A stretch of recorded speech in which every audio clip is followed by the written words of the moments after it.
Alrighty, people, how you doing? Hopefully you're having a fantastic day. The combine, it started a couple days ago, but I feel like it officially started today. We've got players out there actually, doing tests, and we just keep finding out that more players are not. I mean, Travis Hunter kind of came out of nowhere, and now which we thought he was going to. Is he now said he's not? testing. He said he's not at all confirmed. Was that happened this morning or? Yeah. Well, it Okay. happened our morning, their afternoon, which, yeah, Yeah, so, I must have not seen that. yeah, but there were some pretty big performances. For example, Shamar Stewart had an incredible day.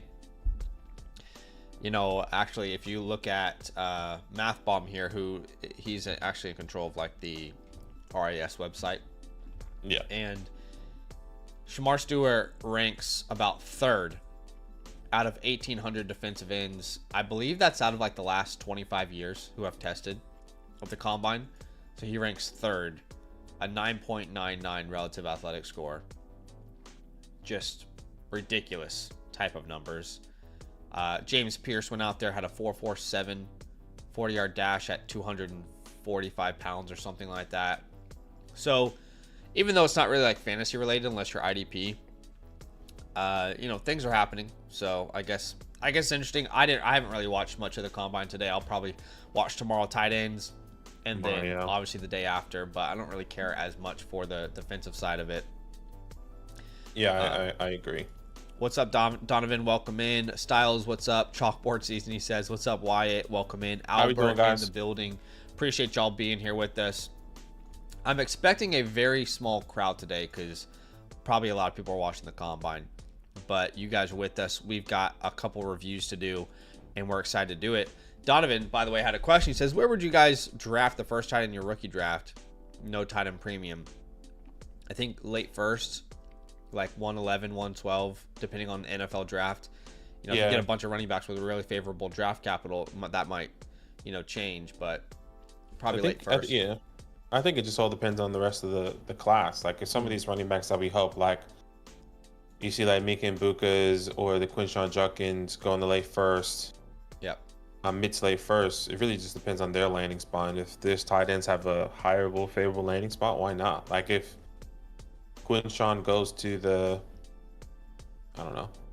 to Washington, but Tyler Warren goes to Dallas in the first. Yeah. That's going to be really hard. Like you're going to have to really figure out who you're going to be taking there. So yeah, Donovan, you have a chance at it, man.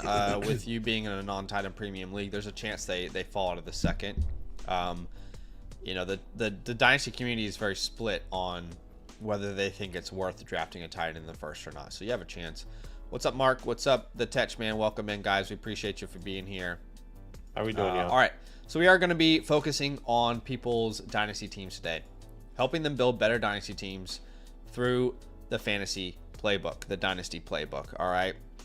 And if you guys are out there and maybe you're like, okay, what exactly does that mean? Well, Casanova, we actually just did his offline review that will be sent to him within 72 hours. But we've got two guys here who are ready for their online reviews. That is Punisherxy and RoboCop15. We'll be doing these two reviews today. If no other reviews come through, no big deal. That's good for us. We don't mind logging off. But if you want a review done and on the same day, this is a good day to sign up because we will do up to 6. I mean, if more sign up, we'll talk about it. But there's 4 free spots to have the same day reviewed today. And if you want your team playbook, you might be saying, what the hell is a team playbook? Well, customized game plan for your offseason with customized trade targets, just understanding your league better, like what to do in your league, what to do with your draft capital. Become a annual member with the promo code LAND on the Mother Flocker tier. Or you can go to the Flock store, purchase a team review there, regardless of what promo code you're using. And if you want the live review, just choose the live tier.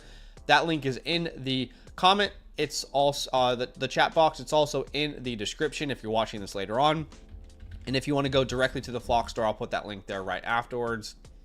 Again, no pressure. But if you do want your team playbook in the same day, today is a good day to do it. Or if you're watching this later, you could be the first in the queue for the next stream. Let's go to Punisherxy here first, shall we? Yeah. Punisher, let us know if you are in the chat. We really appreciate you. We appreciate you and your support. Mm-hmm. And we'll have a look at this context, which I don't see One any one whatsoever. quarterback, start 8 PPR, by Yeah, the it's way. meat and potatoes. Yeah. So Um, very, very small starting lineup. That's something that we need to keep in mind. What's up, Scribbles? Welcome in, man. But a smaller lineup. make Scribbles moderator. We gotta get some moderators up in here. I like Scribble as a Yeah, Scribbles is moderator, always and out here Albert has always contributing. been a reliable guy here as well. So we Yeah. appreciate you guys. All right, let's read this team out. Yeah, so there's no context. He just says the He was 4.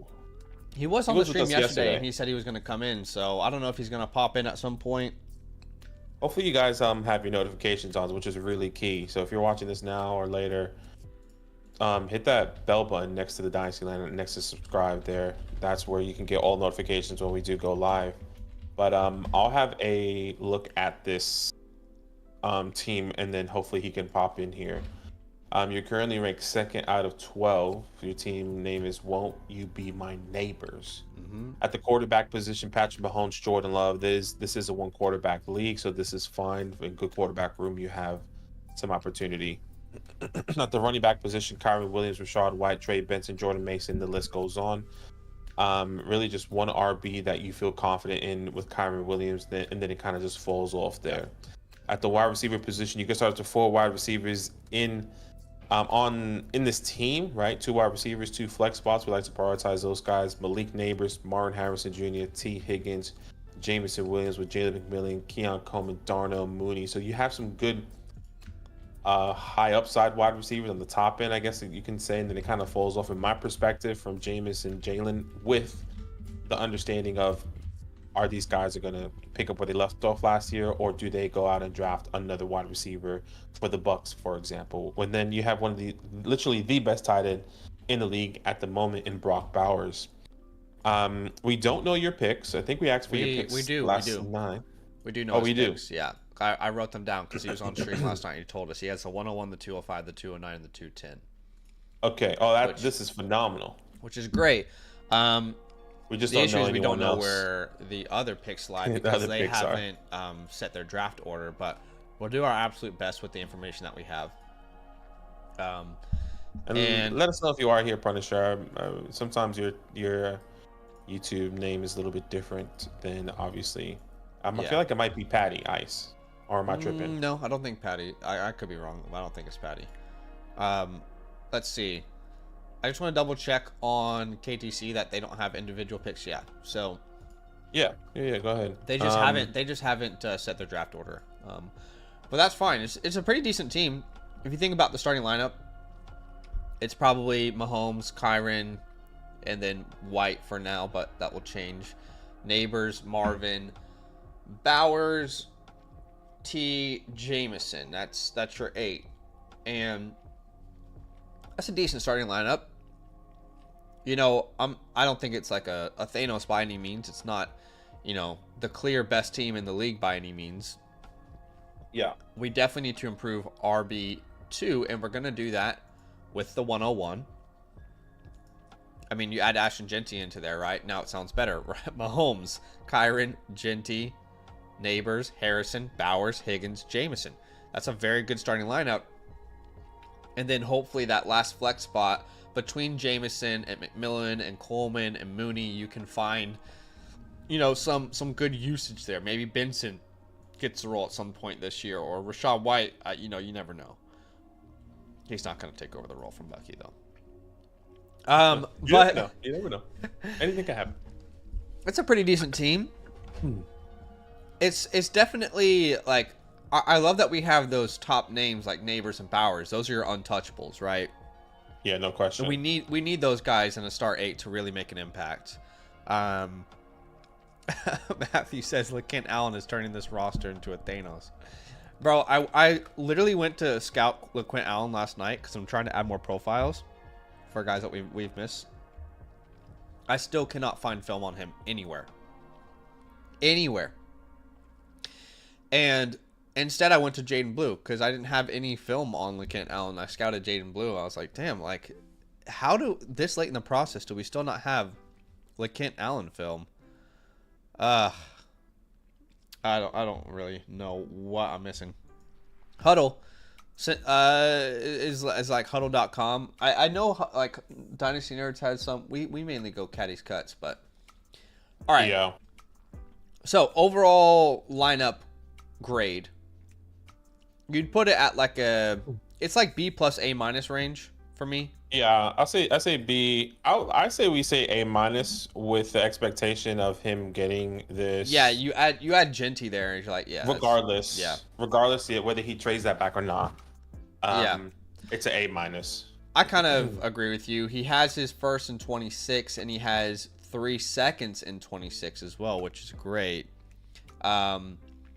So it's a decent team. Draft capital grade, he has a 101. That's very impactful. That's worth 3 firsts on its own. Has his first in future years. I think you can give the draft capital grade an A minus as well. Well, an A minus. Yeah, both are A minus. It's a really well-rounded team, and the assets are really well distributed. You know, your main competition is a guy like Maverick, and you know, I think you can compete with a team like this. This team could easily fall apart. I mean, what if the Bengals do draft someone? What if Monty isn't as important without Ben Johnson? So I definitely think you can compete. All right. I like this team. I like this team a lot. We talked about the untouchables. As far as your holds on a team like this, I definitely think Benson is going to be an important hold with the lack of strength at running back. I love Jalen McMillan. I would hold him just simply because I do think he could end up being the guy to fill that last flex spot for you. We saw shades of that last year. Marvin feels like a clear hold. There's no reason to sell him. I don't feel like anyone should be selling Marvin Harrison because he's not priced at a point where he's a sell, he's a buy. And then probably Mooney seems like a good hold here too. If you're trying to fill that last flex spot between McMillan and Mooney, you want to keep one of those or both of those names. And maybe we can shop Coleman. You know, you and I were a little bit shocked at the price on Coleman recently. It was like a late first, early second. Like some people were like 201, 110 in that range. Yeah. We're like, damn. I mean, that's surprising. So we'll talk about that. As far as drops, Johnny Wilson, despite my comment section telling me last offseason that he was the next Mike Evans, he's not. So you can drop him. You can probably drop Gus Edwards too. Khalil Herbert if you want. I mean, you got plenty of names here that you can drop. Waivers. Do we have... Ooh, I definitely want to pick up Boutte. You know who had a really great take on Boutte? I'm listening. Kayshon Booty, you mean? I want to give them proper credit here. An ex-first round wide receiver until Malik Neighbors, Giants number receiver. It was the guys over at FF Dynasty. They had a really good take on him, which I thought was interesting. Okay, so if you look at the last 6 games of the 2024 season, and this really made me rethink Kayshon Boutte a bit, because we know how talented he was. We all loved him. At one point, he was the number 1 wide receiver in his class, right? Before he fell off. But in the last 6 games of the 2024 season, he had 43 receptions on 67 targets, almost 600 yards and 3 touchdowns. He averaged 13 points per game, which was 33rd. He had a 41% first read percentage. He had a over 2 yards per route run. Like some pretty decent numbers here. 36% target share, 21% target percentage. You know, so I think Boutte is more of like a hold than people are realizing. I say that because I didn't realize how much of a hold he was. I mean, literally, their tweet alone made me reassess, maybe go back and look myself and say, actually, Boutte is definitely should be ranked ahead of Jalen Polk right now. He definitely should be ranked in the top 70, you know, which doesn't say a lot, but he could still develop into like a number 2 maybe for this team. So I would pick up Boutte. I would drop Polk or Wilson if you needed to. I prefer to drop Johnny Wilson. I mean, you can drop Herbert or Edwards, any of these names. I also want to pick up Jordan Whittington. We've talked about that a ton this offseason. But if Cooper Kupp does move on, Whittington showed to be a productive guy. So I think both of those guys are, in my opinion, priority adds. Again, Kayshon Boutte and Jordan Whittington. You can just really easily paint the picture as to how they become, good waiver wire pickups that no one was really thinking about. It's a one quarterback league, so there's no reason to look at those quarterbacks. And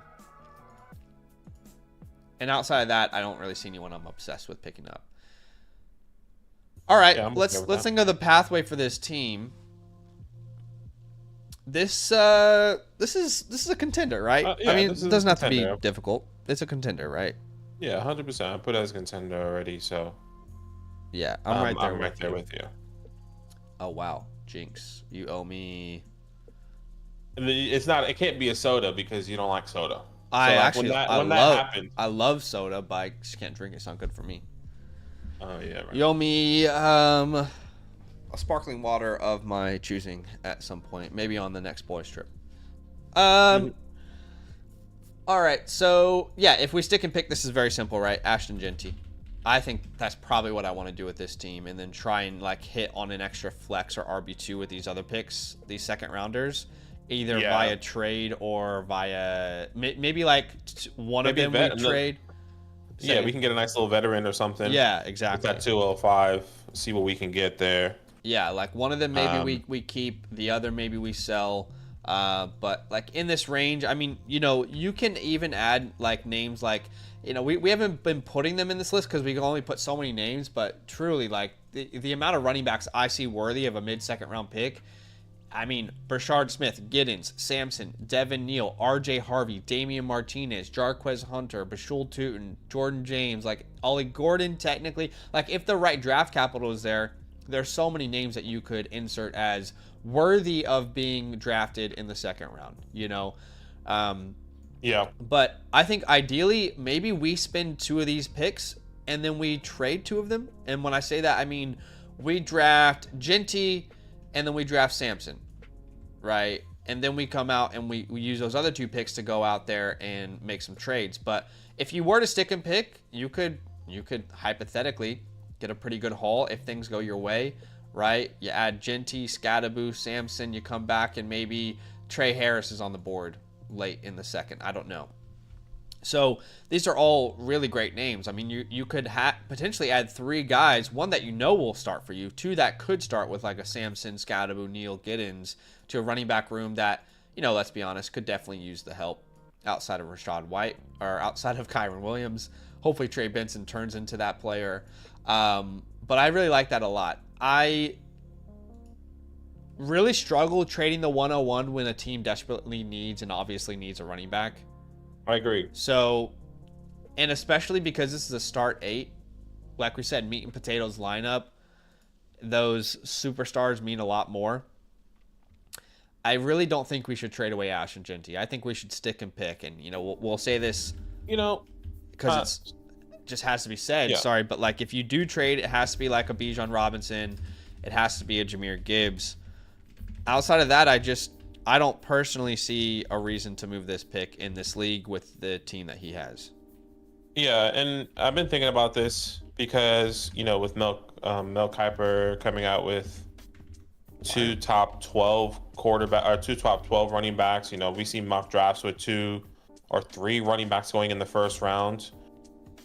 Would it seem like this, if there are 3 running backs that go in the first round, are you happy to trade back and try and get one of those and then squeeze out value? So like, I'm not opposed. Like, look, if that scenario actually existed where Genty went 6th to the Raiders and Mel Kiper's mock, and then Hampton went to the Cowboys at 12, I have no problem trading down one pick if like someone's going to give me a future first or something. But it has to be worth it, because I still think that Genty is kind of in a tier of his own as a talent.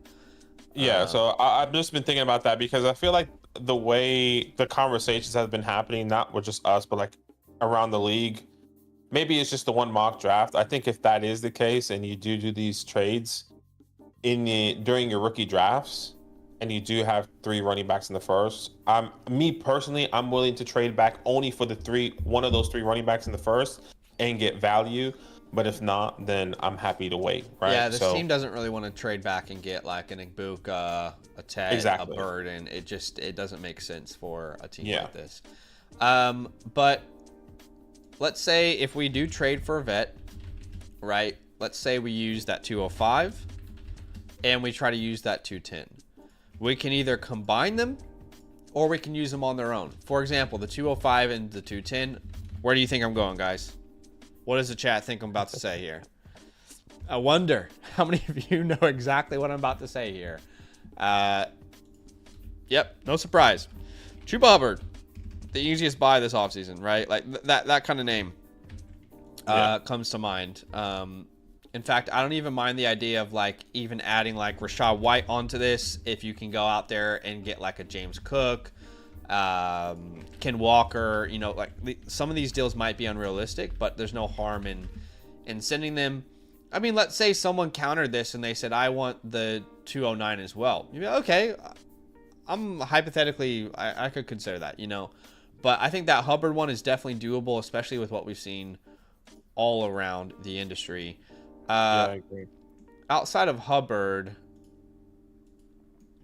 and those names, like Chase Brown is a risk-reward type of move. Tracy could be one of those, well, just one of the late seconds. Yeah, that's actually fair. Like, what, the 205 straight up for Tyrone? Yeah. Yeah, that's not a bad idea.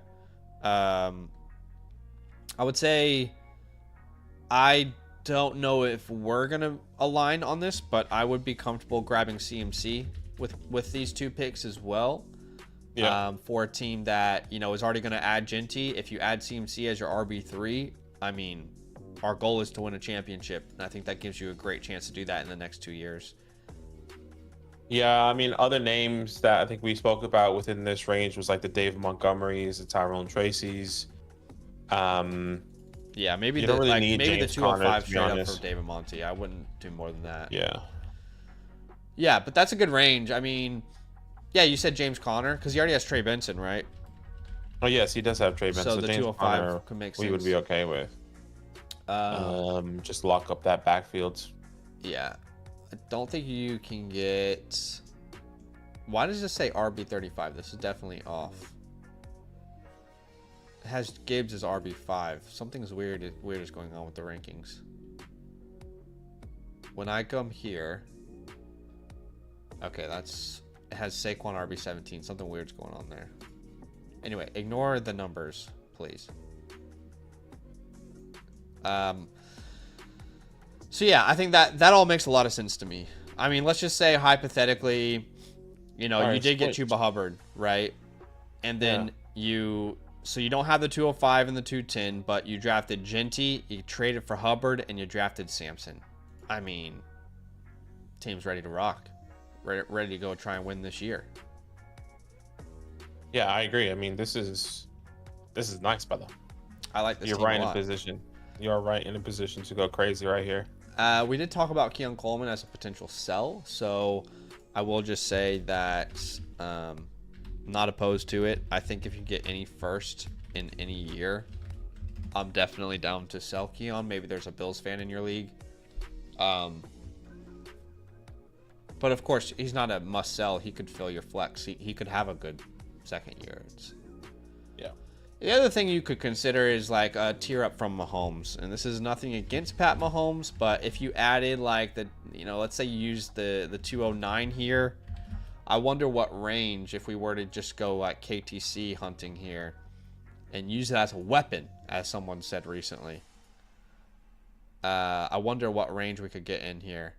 So if I go Mahomes and I go what was it? 209, I said? I think either one would be okay.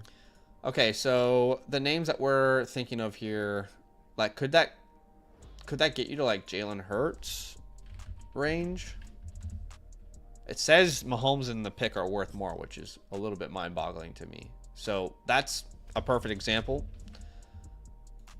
You're paying a late second to upgrade there. That doesn't make sense. But if you can take advantage of that and someone puts it into KTC and they're like, wow, look at that. There's nothing wrong with trying. There's nothing wrong. Maybe you could go Burrow too, but I don't think you're getting to like Jackson, Allen, Lamar. No, I don't think so either. So those are all options. Yeah, those are good. Is there anything else that we wanted to explore? I feel like we've covered all of our bases, but I don't want to sell anyone else on this team, really. It was pretty good. Yeah, just having another look through this team. What about Kyron Williams? What's his current price? I think that's like 107, 109 area. Or I sorry, think 105, 107 area. on a contender, yeah, 105. Almost feels like you just want to hold on a contender like this. I think like it just depends. It depends on preference. Like if you can somehow pivot, I think we'll be happy to go get off Kyron. Let's say But we do have 4 running backs that go in the first 2 rounds. I would totally sell him for the 105 in that scenario.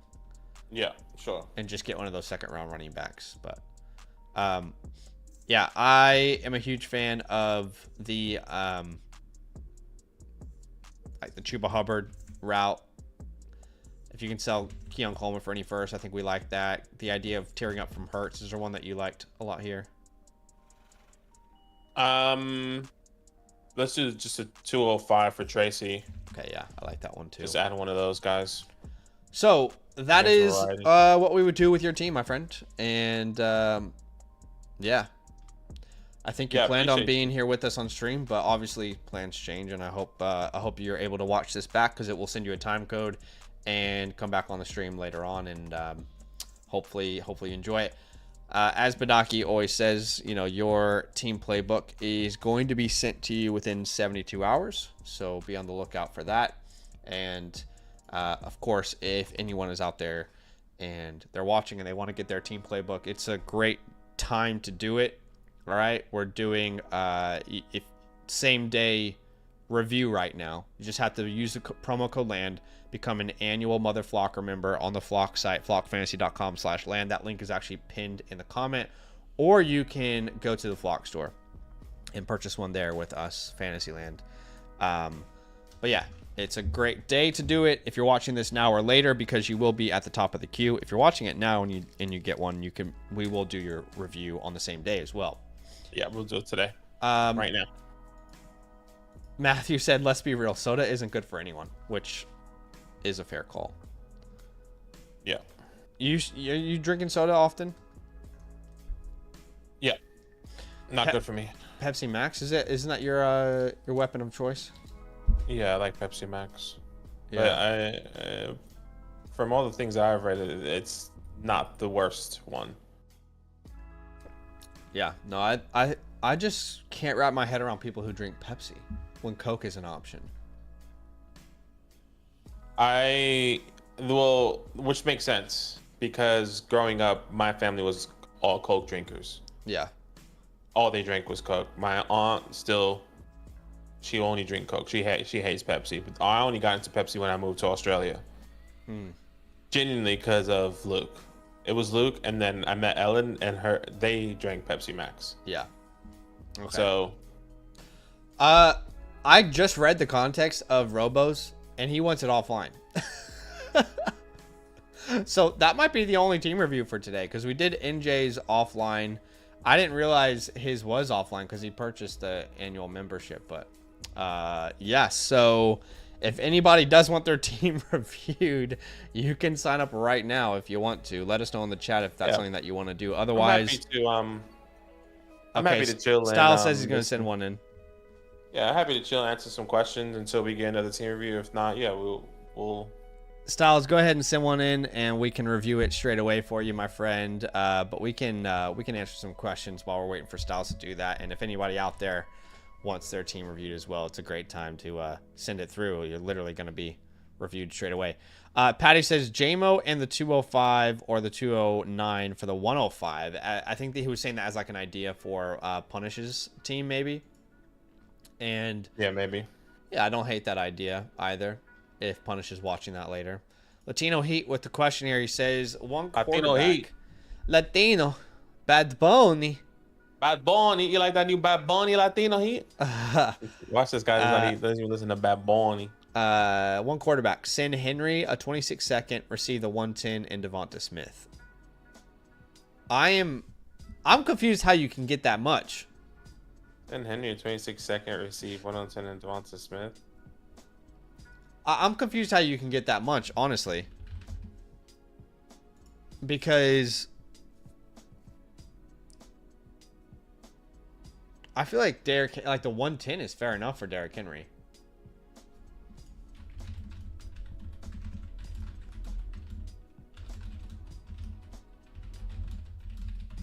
Yeah, I mean, I'll take the 110 and Devonta Smith personally. You take the 110 and Devonta Smith. Yeah. I wonder what is the starting lineup for this? That's my question. Like, is this a start 7 or something? Because that might help. Yeah, I mean, context will definitely help. If I'm just looking at face value, I would take the 110 Devonta. I feel like you're going to get a late first for Henry. You could probably get a mid first for Devonta, maybe 106, 109 area. Right there, you're getting higher value specifically. I know that Latino Heat, if I remember correctly, always plays Standards League. So Henry is significantly higher, specifically with touches and yardage.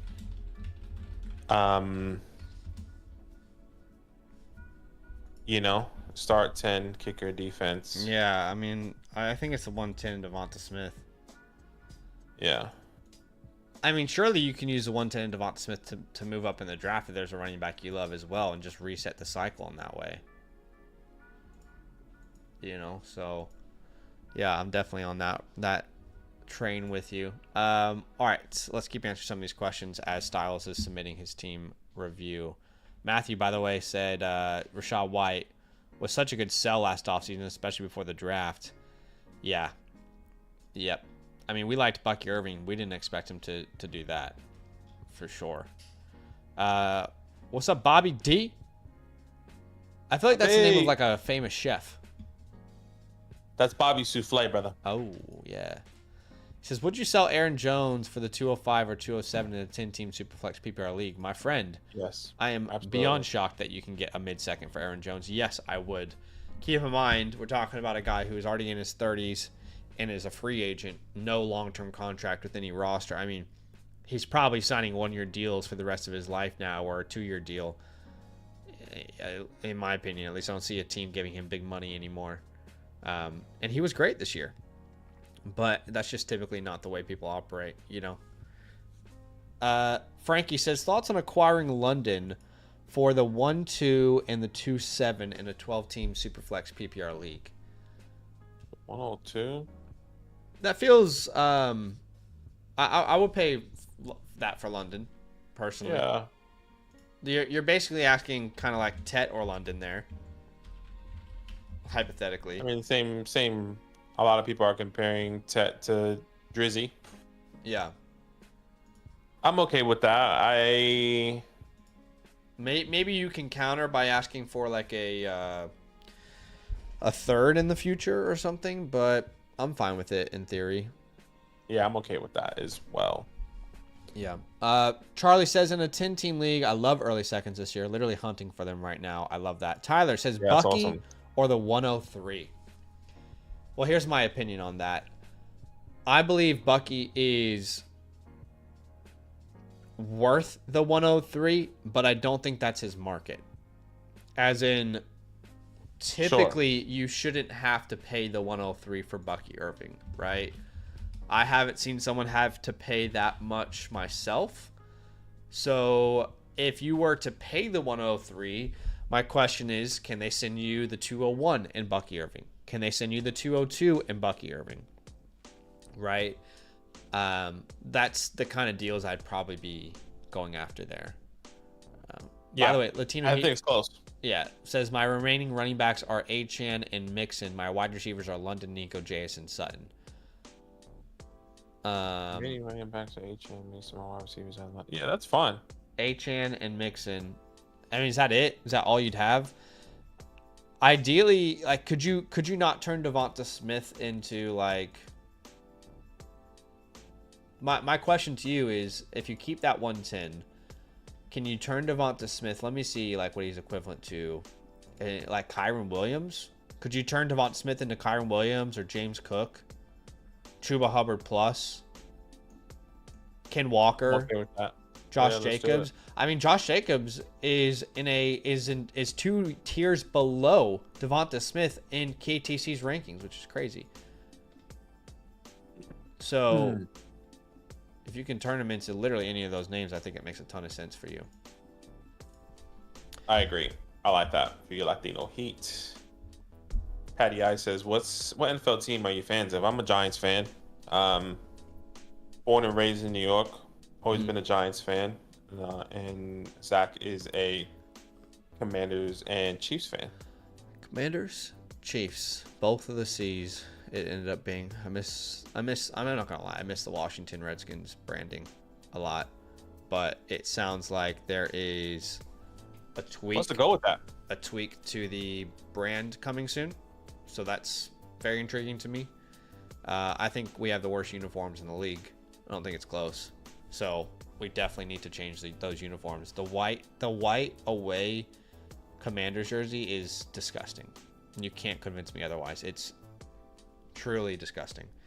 Hoop Savant, what's up, man? He says, got offered a quarterback swap. His Herbert and Dak for my Caleb and Bryce. Thoughts?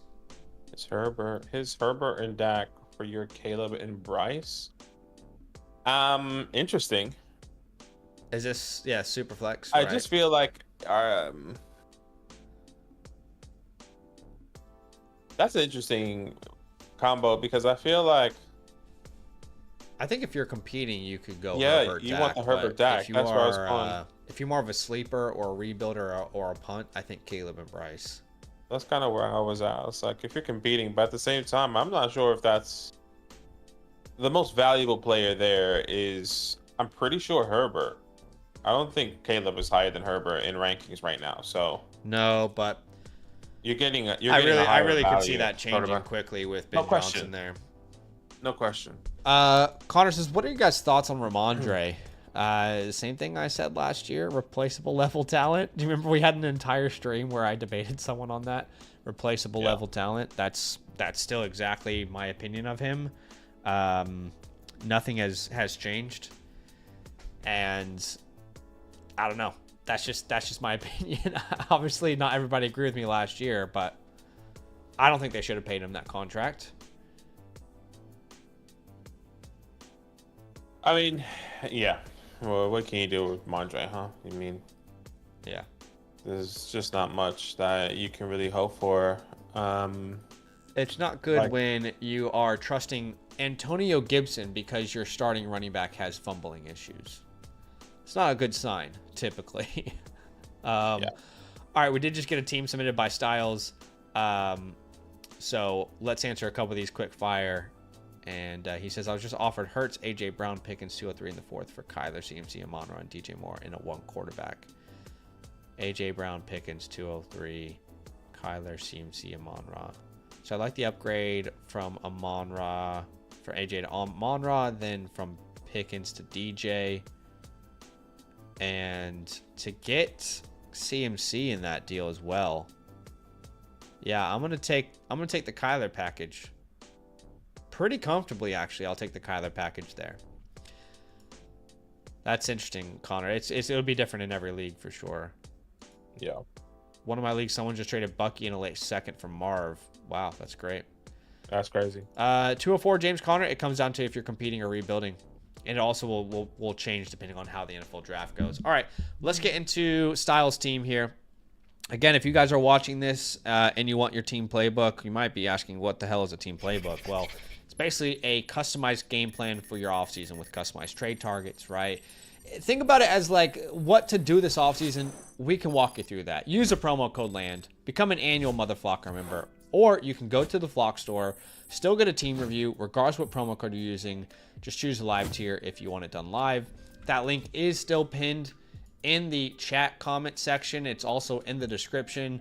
And then if you're looking for the link to purchase one a la carte, I'll put that link in the chat. Again, we currently have 3 remaining spots if you want it done tonight. All right, so if you want it done tonight, you want your live reviewed tonight, we have 3 remaining spots available after Styles just submitted his. So, all right, let's have a look here.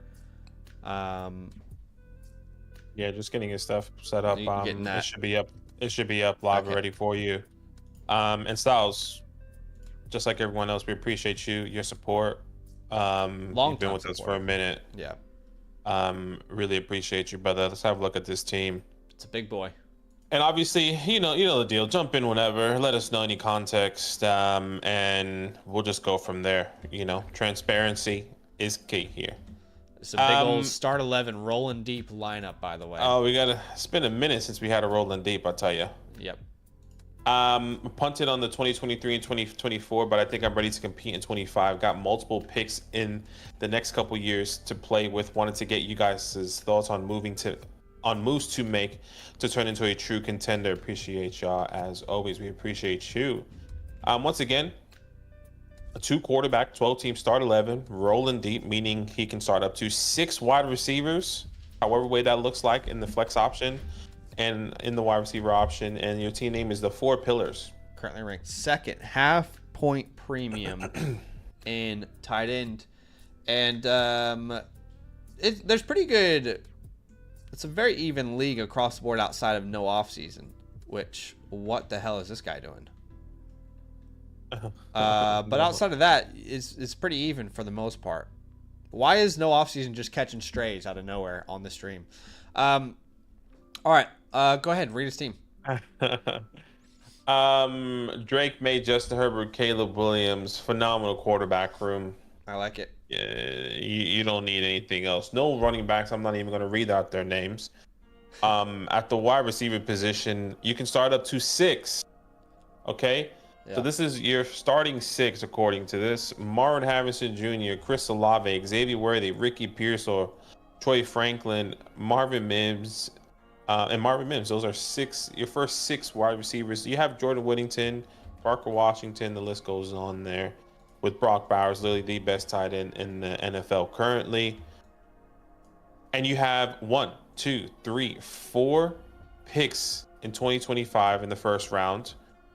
I see you have a lot of picks just in this draft in general. Way too many 3rd and 4th round picks, which I would love to package for anything worthwhile. You have 226 first as well. A lot of draft capital to play around with here, and it's good that you need running back help. And it's good that you have these picks when you need running back help, because this is the class to fill that position up. I can't believe that you own pretty much the entirety of the 4th round. How many taxi spots do you have, Styles? You currently have 1, 2, 3, 4, 5, 6 of the 4th round picks in your league. You have 6 of them, which is genuinely hilarious. In 2026, you have a couple firsts as well as a couple seconds. Do you have any firsts in 2027 outside of your own? Do you have multiple firsts in 2027? He says no taxi squad, but 20 bench spots. Okay, 20 bench spots is pretty big. That's actually kind of the equivalent of what we kind of run in our league, but we have taxis. Our benches are a little bit smaller, but we have taxis. Yeah, okay. Super interesting. He only owns his first in 2027, but still, that's a good amount of capital. I mean, the draft capital, you can't not put an A+ on the draft capital, right? There are just this is just no wide receivers on the waiver wires. If you go to wide receivers, nothing.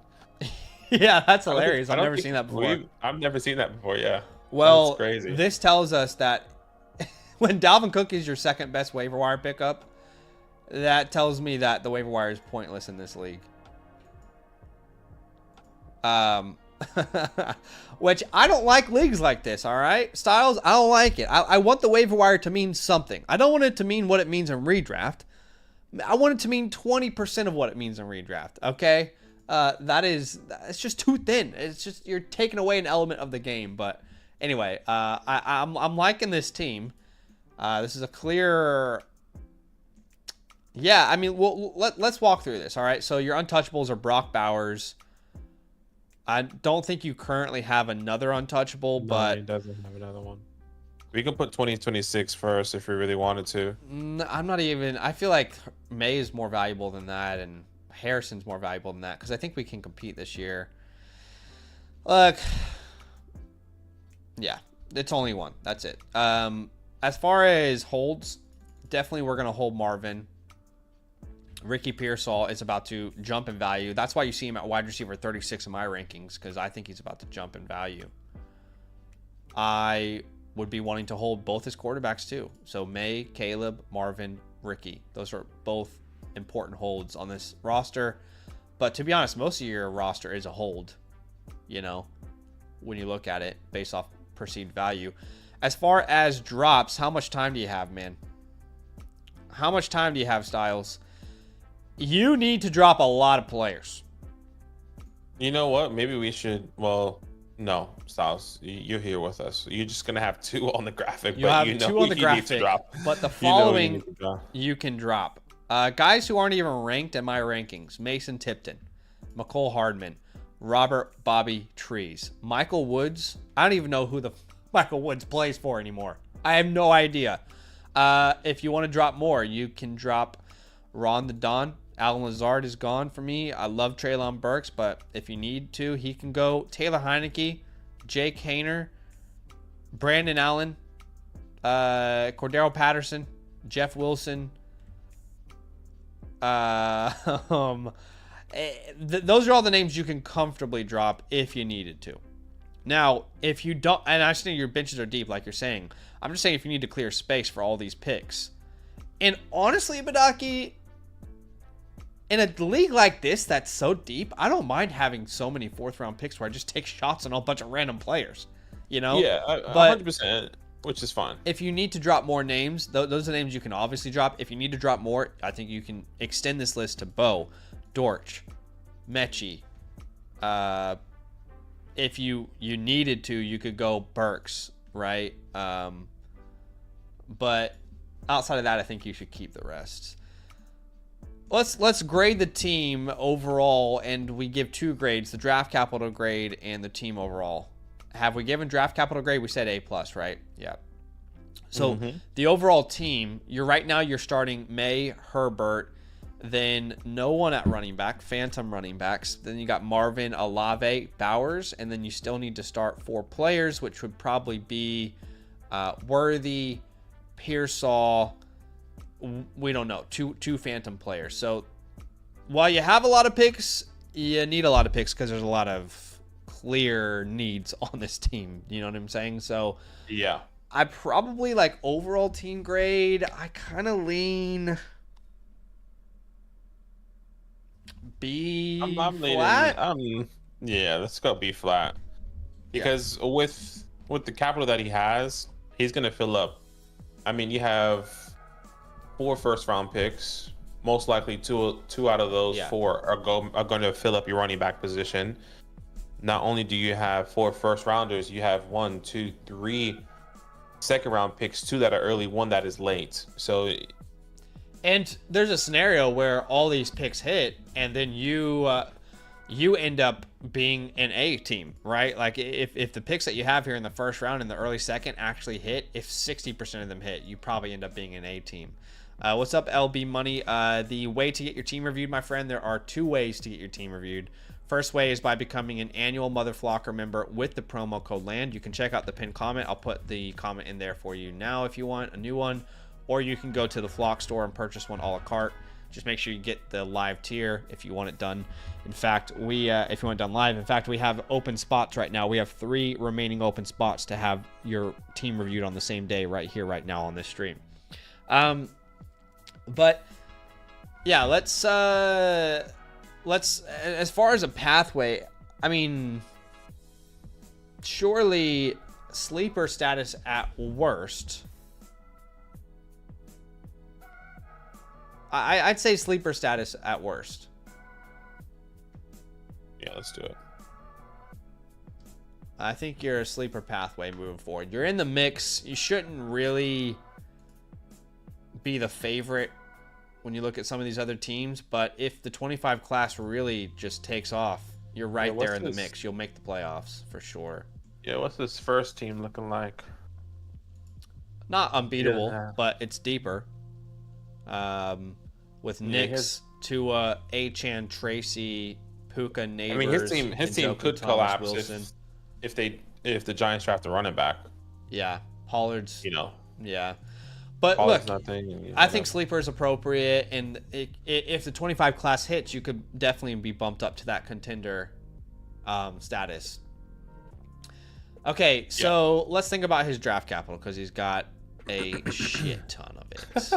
I mean, gosh, this is crazy. My goodness, this is mental, my friend. Absolutely mental. let me go ahead and put us into categories here. Okay, so I don't see a reason to trade back with any of these picks, but maybe we trade some of them for vets, you know. So that can be an option too with what we do with these draft picks. But at the 103, I mean, you're really in this spot where there's a whole bunch of options, and that doesn't really change for the next 7 for the 107 either. The 110 is maybe the first time where that switches up a little bit. But you could very well, like if Tet McMillan falls there, great, that's an option. But probably based off consensus right now, it would be Hampton, then, you know, like maybe Henderson and maybe Burden. And then you come back at the 110. You don't really need tight end, but you could still draft tight end in a tight end premium, or that could push some other names down. You know, maybe that's Judkins that you grab here at the 110, or Egbuka. You know, one of these names most likely. So this is, again, if you stick and pick, kind of the range of outcome here. And then at the 203, still a great range for a bunch of players we really like here, right? I mean, could you end up at the 203 and grab a Cam Scadaboo? Come back at the 204, is Trey Harris available? Come back at the 211, is Dylan Sampson still on the board? You know, there's so many great options in this class. To make your graphic not as long, I'm just going to say the 303 to the 412. I don't want to waste space on the playbook. Okay. Because we're not going to really analyze those picks right here, right now. He said he was so nervous about Worthy for a while. Cheapest way to get a playbook is either, the cheapest way is to buy one a la carte, but if you become an annual member, we think it's the best bang for your buck. Yeah.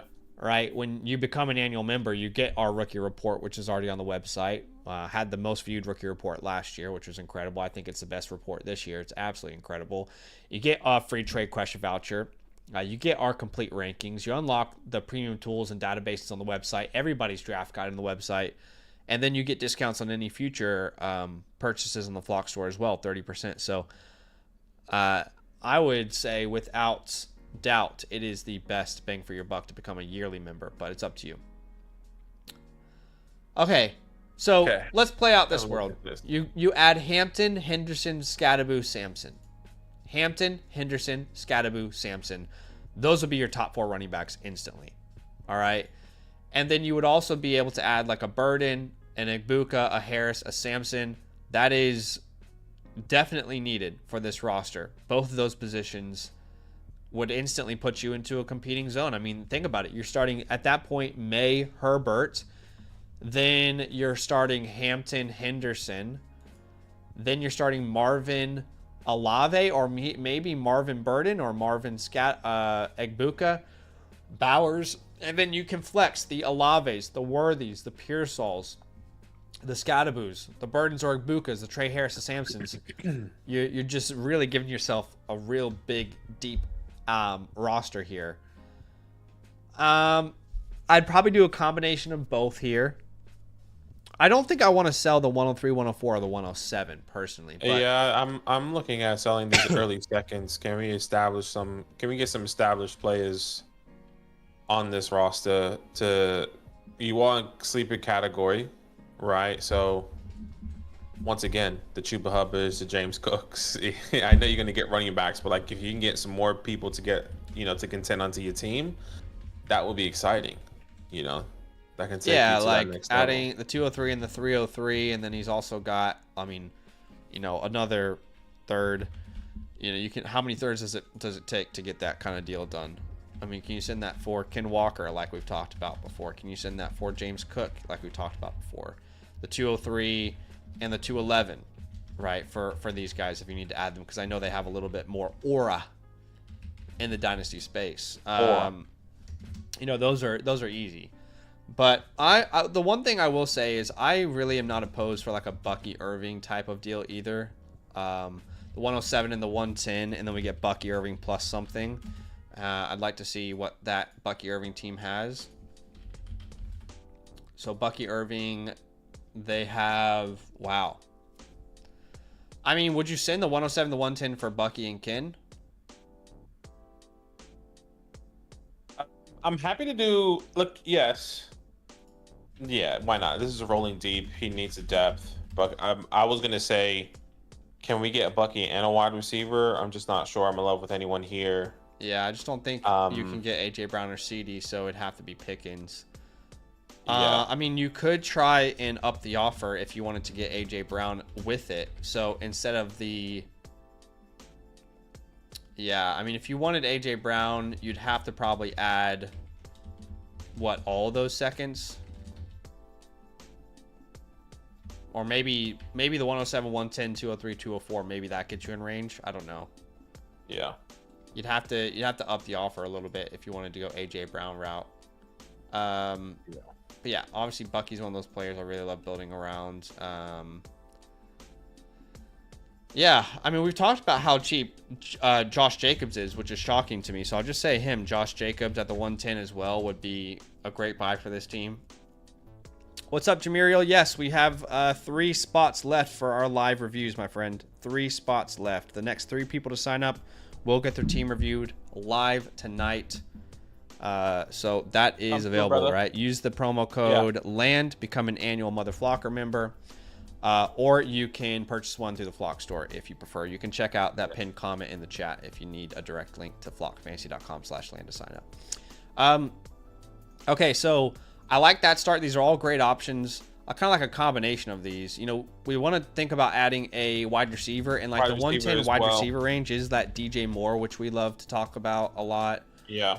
DJ Moore, I mean, a Dunze is not going to be that cheap, unfortunately, but there's just a real big drop. Yeah, after that, right? I think like, DJ Moore is like the one we feel safe about. What about like T Higgins? You'd have to pay more.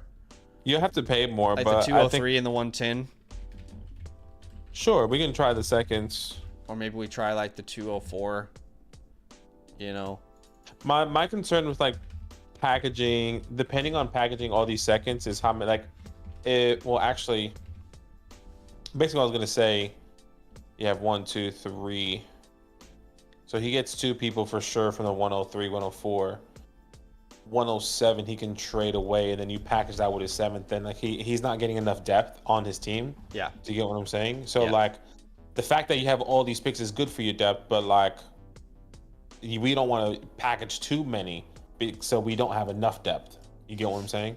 Yeah, but he just has so many. I really think you can play around with this. And yeah, you can play around. That's basically what I'm saying. Like, let's play around with it, but let's not go too crazy where we package all of our seconds. Even if he sells, like, okay, so let's keep in mind. Right now, he has in total 1, 2, 3, 4, 5, 6, 7, 8, 9, 10, 11, 12, 13, 14 picks.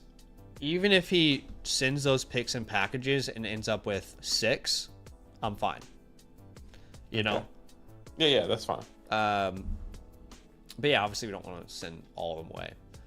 All right, let's answer this just because it looks like there's quite a few people who are asking, how do I send my team in? All right, so anybody who submits a team review with LAND, with the promo code LAND, they get the team playbook, all right, which is sent to you 72 hours after we finish with customized trade targets, complete customized game plan for your offseason. You need to become an annual Mother Flocker member with the promo code LAND on the Flock site, or you can purchase one through the Flock store by going to that team review, that Flock store, and you can purchase a live tier by just getting that live tier, right? So that link is in the pinned comment of the chat, flockfantasy.com/land. I'll put it in the chat again for you guys out there who are wanting to get in tonight. That is the sign up link to be a yearly member, flockfantasy.com/land. The second link coming in is a link to purchase one from the Flock store if you're on a different promo code. All right, so hopefully that helps everyone out there. Again, we have 3 spots left. The first 3 people that sign up will get spots to have an instant review tonight. And if you're watching this later, if you sign up, you'll probably be the first one on the next stream. Okay, I'm liking all these ideas a lot. I almost feel like a combination of these. And by the way, we haven't really talked about quarterback. I don't feel a need to address it. I think my quarterback room is fine. We haven't talked about tight end. I think my tight end room is fine here, you know, for Styles. I don't feel a need to really make any moves in that area. That's why every move that we're talking about is catered towards the wide receiver position. Now,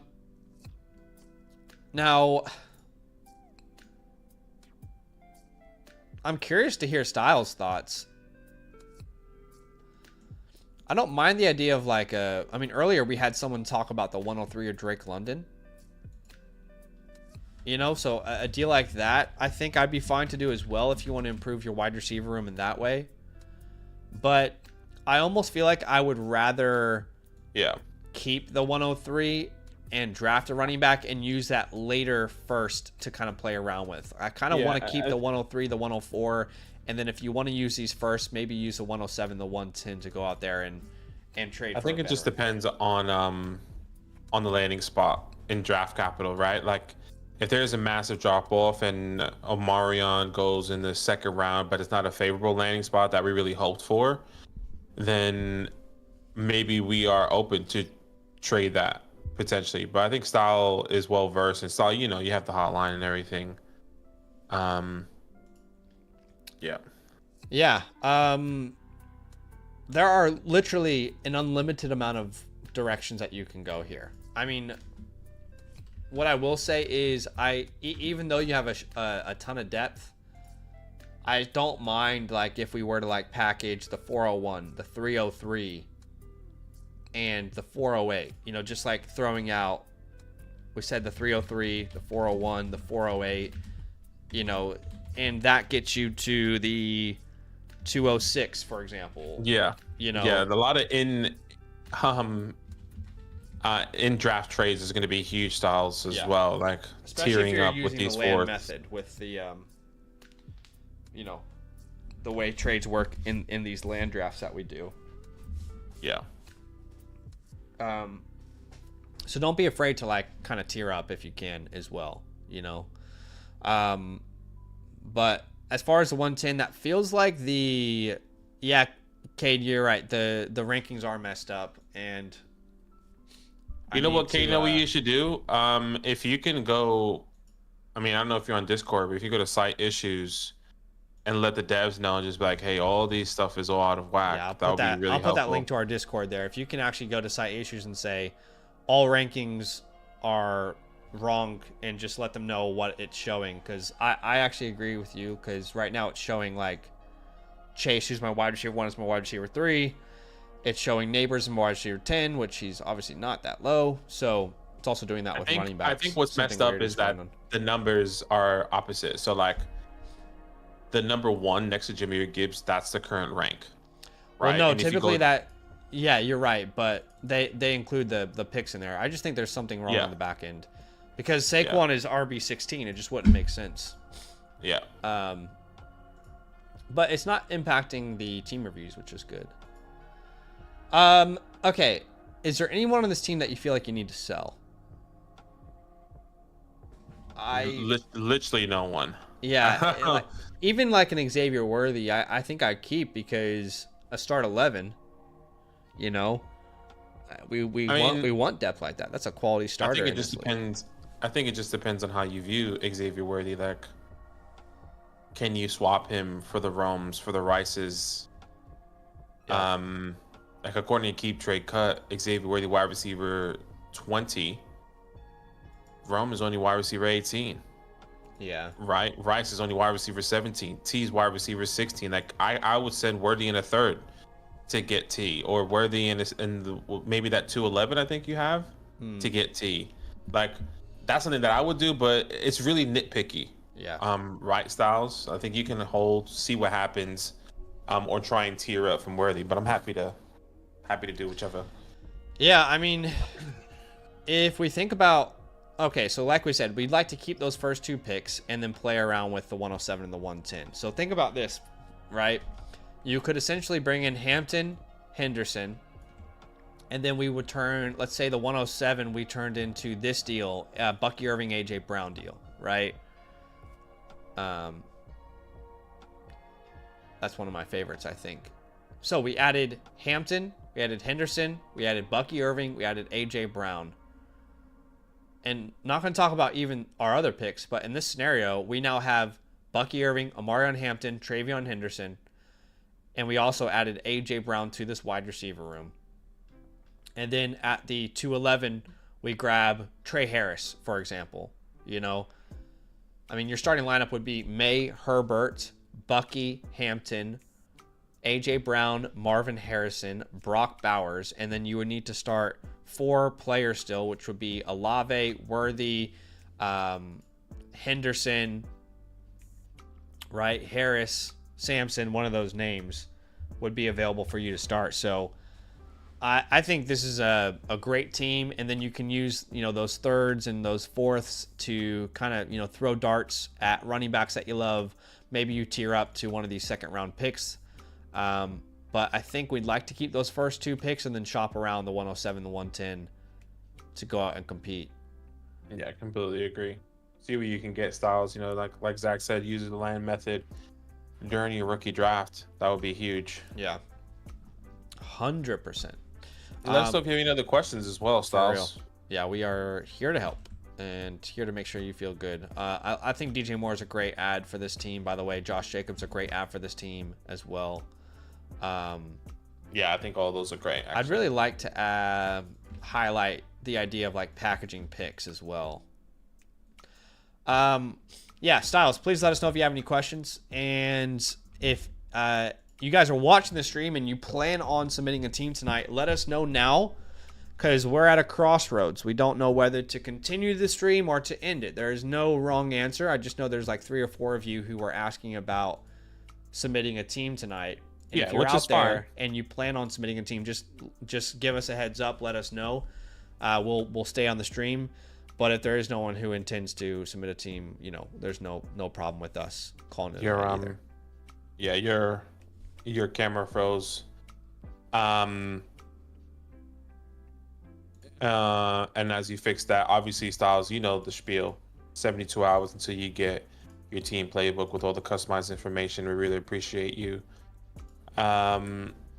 WG says, would you ever consider moving off quarterback 3 for other depth and just rolling with 2 in Superflex?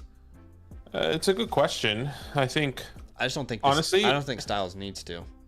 I don't think Styles needs to, but I think we've also all, in a way, at least Zach and I have been scarred. 2 years when half of the league's quarterbacks went down? Yeah. And I think ever since then, I've always had a third quarterback. Like, I've never changed. I was like you guys. I was like, I'm only get 2 quarterbacks on the bye week. I'll just throw in Darnell Mooney into my flex. I don't care. He'll get me 8 points. No, not anymore. I need a third quarterback. I think if he was in a position where this was like you know, I'm happy a roster where there wasn't as much opportunity to improve it with draft capital, we could consider that. You know, let's say Styles submitted this team and he had 3 picks in 2025 and there was only 1 first-round pick. I think that could have been a example where we would have said, okay, which one of these quarterbacks can we tear down from to improve the roster? But I think with his team specifically, I don't think he needs to. And then Styles has another question here. He says, should I maybe down tier from one of the quarterbacks in depth that way? Yeah. So we just talked about that. Yeah. Yeah. But Styles, please feel free to ask any questions that we didn't answer. Obviously, we're here to help, right? So want to make sure you feel good with the review. Styles has been so great in helping us in so many different ways. Been a long-time supporter, helping us a little bit out on Discord as well. And appreciate your constant support, man. Yeah, man, that's awesome. Appreciate you. S says, do I trade JSN Marv in the 106 for Jefferson? So let's spend about 5 minutes answering some of these questions, and then if we don't get any reviews, we'll just call it a day. Does that sound good, Badaki? Yeah, let's do it. Okay, so let's answer that question from S. Says, do I trade JSN Marv the 106 for Jefferson? I love Jefferson. That's a pretty penny to pay. I would ask you, what does your starting lineup look like? That would be my next question. 100%. That's where I was going, because if this is a team like Styles, like you just saw and reviewed, and you say you need to start 6 wide receivers, that's you want the depth. Yeah. But if this is a start 8, a start 7, and you have Justin Jefferson and maybe another wide receiver that you feel really confident where you only start 2 to 3 wide receivers, Justin Jefferson is more the premium player there. So Yeah. it just really depends on your team and your lineup there. 100% agree. It's all lineup dependent. Zoink said snagged McCarthy as my quarterback 3 and Pittman for depth on the cheap. Cooking. I love to see that. I will answer Joe's question. I honestly wasn't a big fan that he was just like, answer the question in the chat. Made me really not want to answer his question, but I'll be kind here and let's have a look at it real quick. Joe says 14 team Superflex PPR, 1.5 tight end premium. By the way, I probably would have answered it right before S's if he didn't say that, because clearly we were reviewing someone's team anyway. So he's got his team there. Who do I target besides Genty? Well, for us, man, the targets would be our rankings after the draft is finished, right? Which will be on our rookie report. So I can't tell you exactly who to target, but that is a huge range of players there with your Igbukas, with your your Hamptons, your Caleb Johnsons, your Travion Hendersons. If it's a tight end premium, the 107 you can consider with the Tyler Warrens of the world, the Colson Lovelands of the world. So to answer your question, we can give you a good answer, but it probably will need to wait until the draft is finished to give you the exact answer to that question that you have. So we see you, Jameer. I did see your team review come in. That's awesome, Jameer. I think we just need at least your sleeper ID. So you see that message system in when you go to the Flock Fantasy website. If you can throw your sleeper ID in there, that will just give us a better way to review your team. So just so you know exactly what Badaki's saying there, by the way, if you go to the Flock site, you'll see the little My Reviews there at that little My Reviews tab, and when you open up that My Reviews tab, you'll see your review, and then there's a little message tab here. Put your sleeper ID in there, because really you want to link your teams. Just so you guys know, ideally what you would like to do is link your teams in the My Teams tab. You can hit here and add new, link your sleeper ID before you submit, because it's going to give us the ability to see your entire league. Right? When you submit screenshots, nothing wrong with it, but we just can't give you as good a review when we don't have your sleeper league ID, when we don't have access to your entire league, right? When we get access to your entire league, it just gives us the opportunity to give you the best review we possibly can. But we can make some. I'm wondering if this is one quarterback. Yeah, this is one quarterback. It's right. in start 9, Hold one on. quarterback. People are saying we're cutting in and out. Let me just do a quick refresh if that's the case. I've been watching it. Better now? I haven't been hearing anything. Oh, okay. But I don't know. Maybe it is. Give it a quick refresh there, Brian. Let us know. Okay, good on audio and visual. Okay, great. Yeah, let us know, Brian. Jamiriel, let us know your sleeper ID there, my friend, and we'll get to your review straight away. If you guys are out there and you're watching this, there are 2 spots left tonight. All right, just 2 more spots left tonight if you want to get your team reviewed live. Best way to do that is becoming an annual Mother Flocker member with the promo code LAND. You can check out the pinned comment in the chat, flockfantasy.com/land. I'll put that in the chat again here if you like. But that is, again, 2 spots left for tonight if you want to get it done on the same stream. Bihan and Jamiriel just submitted his, and he says he just put his sleeper ID in there. ID, yeah, which is great. Do we have that? Do you see it on your end? I do see it on my end. Okay, I'm just great. inputting it into the... my teams. I'm going to add here. Now, at least I can view it on the My Teams tab, and I'll delete it after we finish the review, so you can go back afterwards and add it on your My Teams tab. All right. Cool. Sweet. So the team name is Win Dynasty EXE. Yes, which Maybe it is a see. different team name because I don't see that team name. Let us know, Jamirio, if there's a different team name there. I was trying to Win Dynasty EXE. Yeah. Well, we know he has Trevor, Gibbs, Saquon, which means he's probably 2024 Trenches DL champion, is what I imagine. That's probably his team there. Okay, that's your team name. Okay, because I need to put that on the playbook. And I'm assuming you have no draft capital.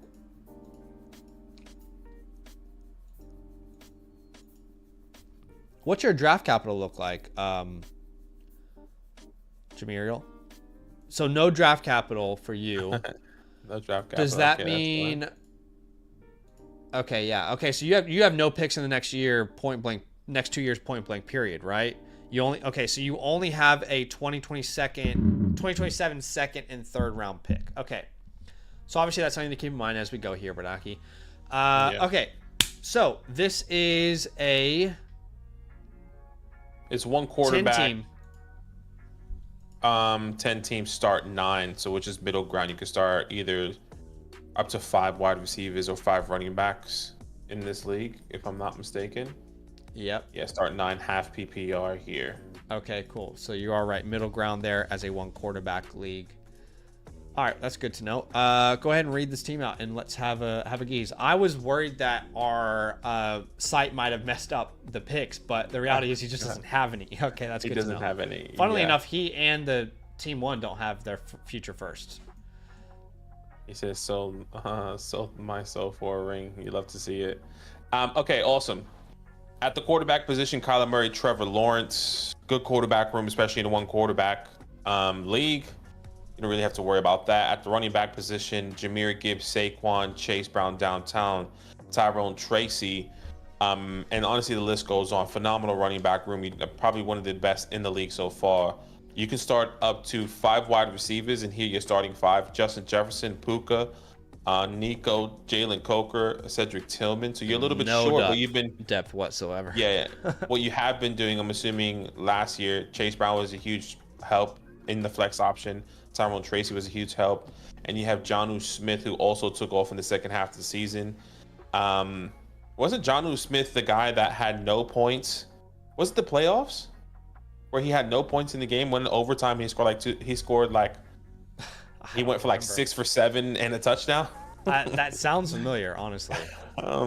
I think it was in the playoffs. I could be wrong. Let us know. And then no picks in the next 2 years until 2027, essentially. Interesting team. Yeah, Styles says that was John. And by the way, Steven says, I've been waiting to see my report on the site for the last few days. Didn't realize I had to filter on pending reviews, so I just found it. Yeah, we are actually, you're not the only one, Steven, who feels that way. We are currently working with our developers because for us on the back end, it's important for us to know which reviews we've completed, which playbooks we've sent out. But for the user, it probably makes more sense just for all of their reviews to stay on one in a screen, so that whether it's completed or not. So we're working on that, so it's a better experience for the user. Just so you know, sorry about that.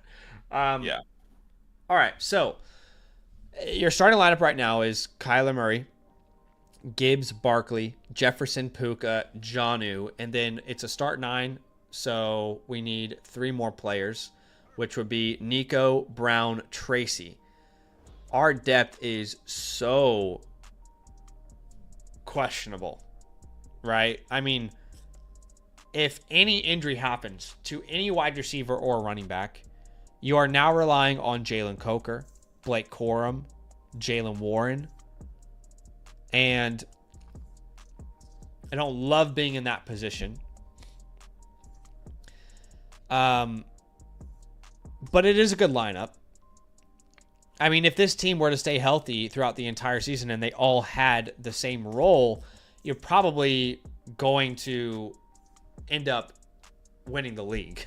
Full transparency with how good this team is. Yeah, and that's kind of that was where my mind was going with this pathway, which is really toxic. But like, you continue before I say anything.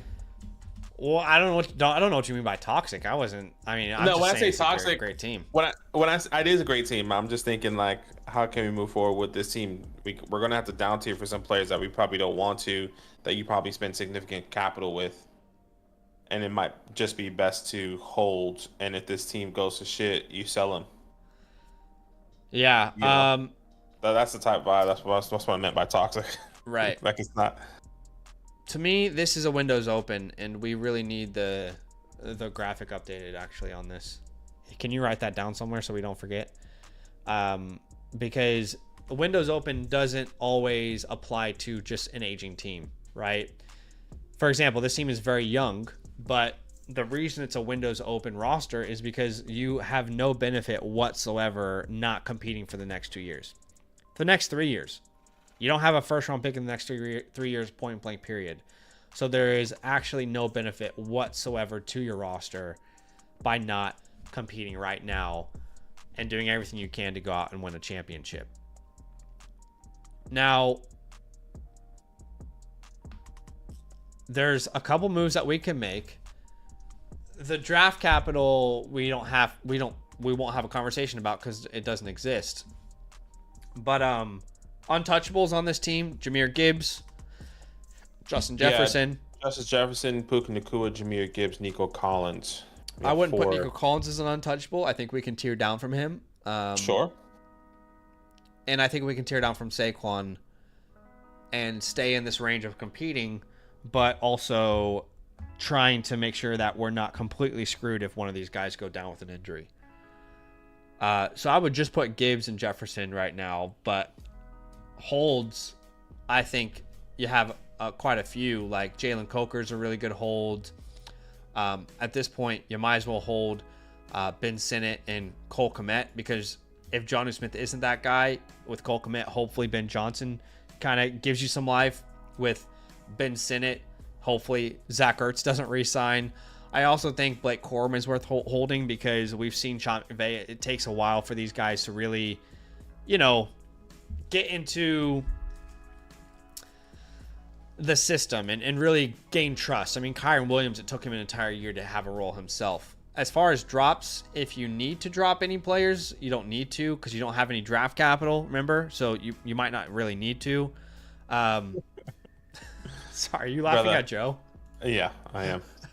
This guy literally commented later on when we were doing a team review and was like, "You need to answer my question." He didn't say that. He was like, "Answer my question." And then we literally took 5 minutes to answer his question. He didn't even stay on the stream, and now he came back and asked the same question. I love that. I'm not going to re-answer it. So again, you don't really need to drop anyone because you have no draft capital whatsoever. But if you wanted to drop someone, what you could do is Chig. What's that waiver wire looking like? Chig is a droppable name, and Sean Tucker. Outside of that, I don't want to drop anyone else. This is one quarterback, right? Yeah, I was gonna say this is one quarterback. Geno Let me know what Smith. Yeah, waiver wires. That's surprising. I mean, even Justin Fields is a 10-teamer though. Okay. Love adding Marvin Mims. Love adding Malik Washington. Yeah, I would pick those guys up right now. Jamiriel, pick those guys up now if you possibly can, because that's going to be huge. That gives you depth because these guys are pretty significant and can help you. If these guys, get into a role, Tyreek Hill could potentially be moving hypothetically. And if they don't draft another wide receiver, Malik Washington steps up into that role. Marvin Mims, we saw glimpses and bursts of him coming out in some games, which has been exciting there, especially with Bo Nix, the way he turned out to be. Yeah.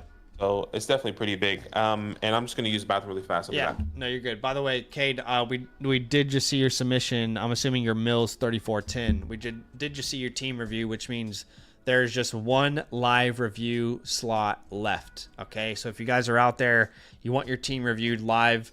I mean, not forever, right? It's just if you want it done right here, right now, tonight. But yeah, just one slot left. If you want to get your team reviewed, easiest way to do that is by becoming an annual Mother Flocker member with the promo code LAND. I'll put that link in the chat. It's also pinned in the comment section. Or you can just buy one a la carte on the Flock store. But just so you guys know out there, I know there's a lot of people who are talking about potentially getting one tonight. There's one spot left for a live review. But of course, if you're watching this later, it's still a great time because you'll be first in the queue. All right. Saquon and Tracy for Ginty in the 201. I would be obsessed with that idea. Let's write that down. Are you saying that that was offered to you, my friend? Are you saying that was offered to you in a deal? Let me know, because I would be obsessed with that. But even if we tear down, even if we use the 101 and get a little crazy with it, I just want to quickly say on Justin Fields, I feel like in a one quarterback league, you know, people might disagree with me, and that's fine. But in a one quarterback league, I mean, we've heard about him potentially, the Jets wanting to sign him. I don't know why no one's talking about he's a free agent. Am I completely missing the mark here? Is Justin Fields not a free agent? I feel like he's going so under the radar. Am I losing my mind? Like, is he really not a free agent? Because I swear he is. They didn't pick up his fifth-year option. No, he is a free agent. He's an unrestricted free agent. And it's like no one's talking about him as a buy. I can't wrap my head around it. I know he's a developmental guy. I know he's not the most reliable passer. But guys, look at the landscape of the NFL. Someone is going to sign this guy, and everyone who is mocking a quarterback to that team will no longer think about a quarterback this year. I mean, is it the Raiders? Did the Titans do it? Did the Giants sign him? Did the Jets sign him? The Saints sign him? He's going to start somewhere. At least I believe he will. And whether he's good in the NFL or not, he's going to give you a year probably of a really good fantasy football quarterback. So I think he's worth picking up. I think he's worth trading for really, really cheap as well. And that's just, you know, a hill I'm dying on this offseason. But yes, I love that. I love that offer. But yeah, so if we want to gain some flexibility and still stay a strong team, here are our tier down options. Right? That would be Saquon, Barkley, and probably Puka or Nico. One of those names.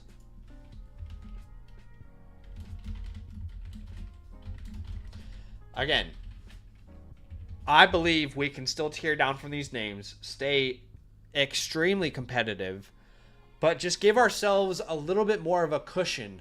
Because think about it, right now, you have literally no way to improve your depth outside of the players you have. For the next 3 years, you have no future first-round picks.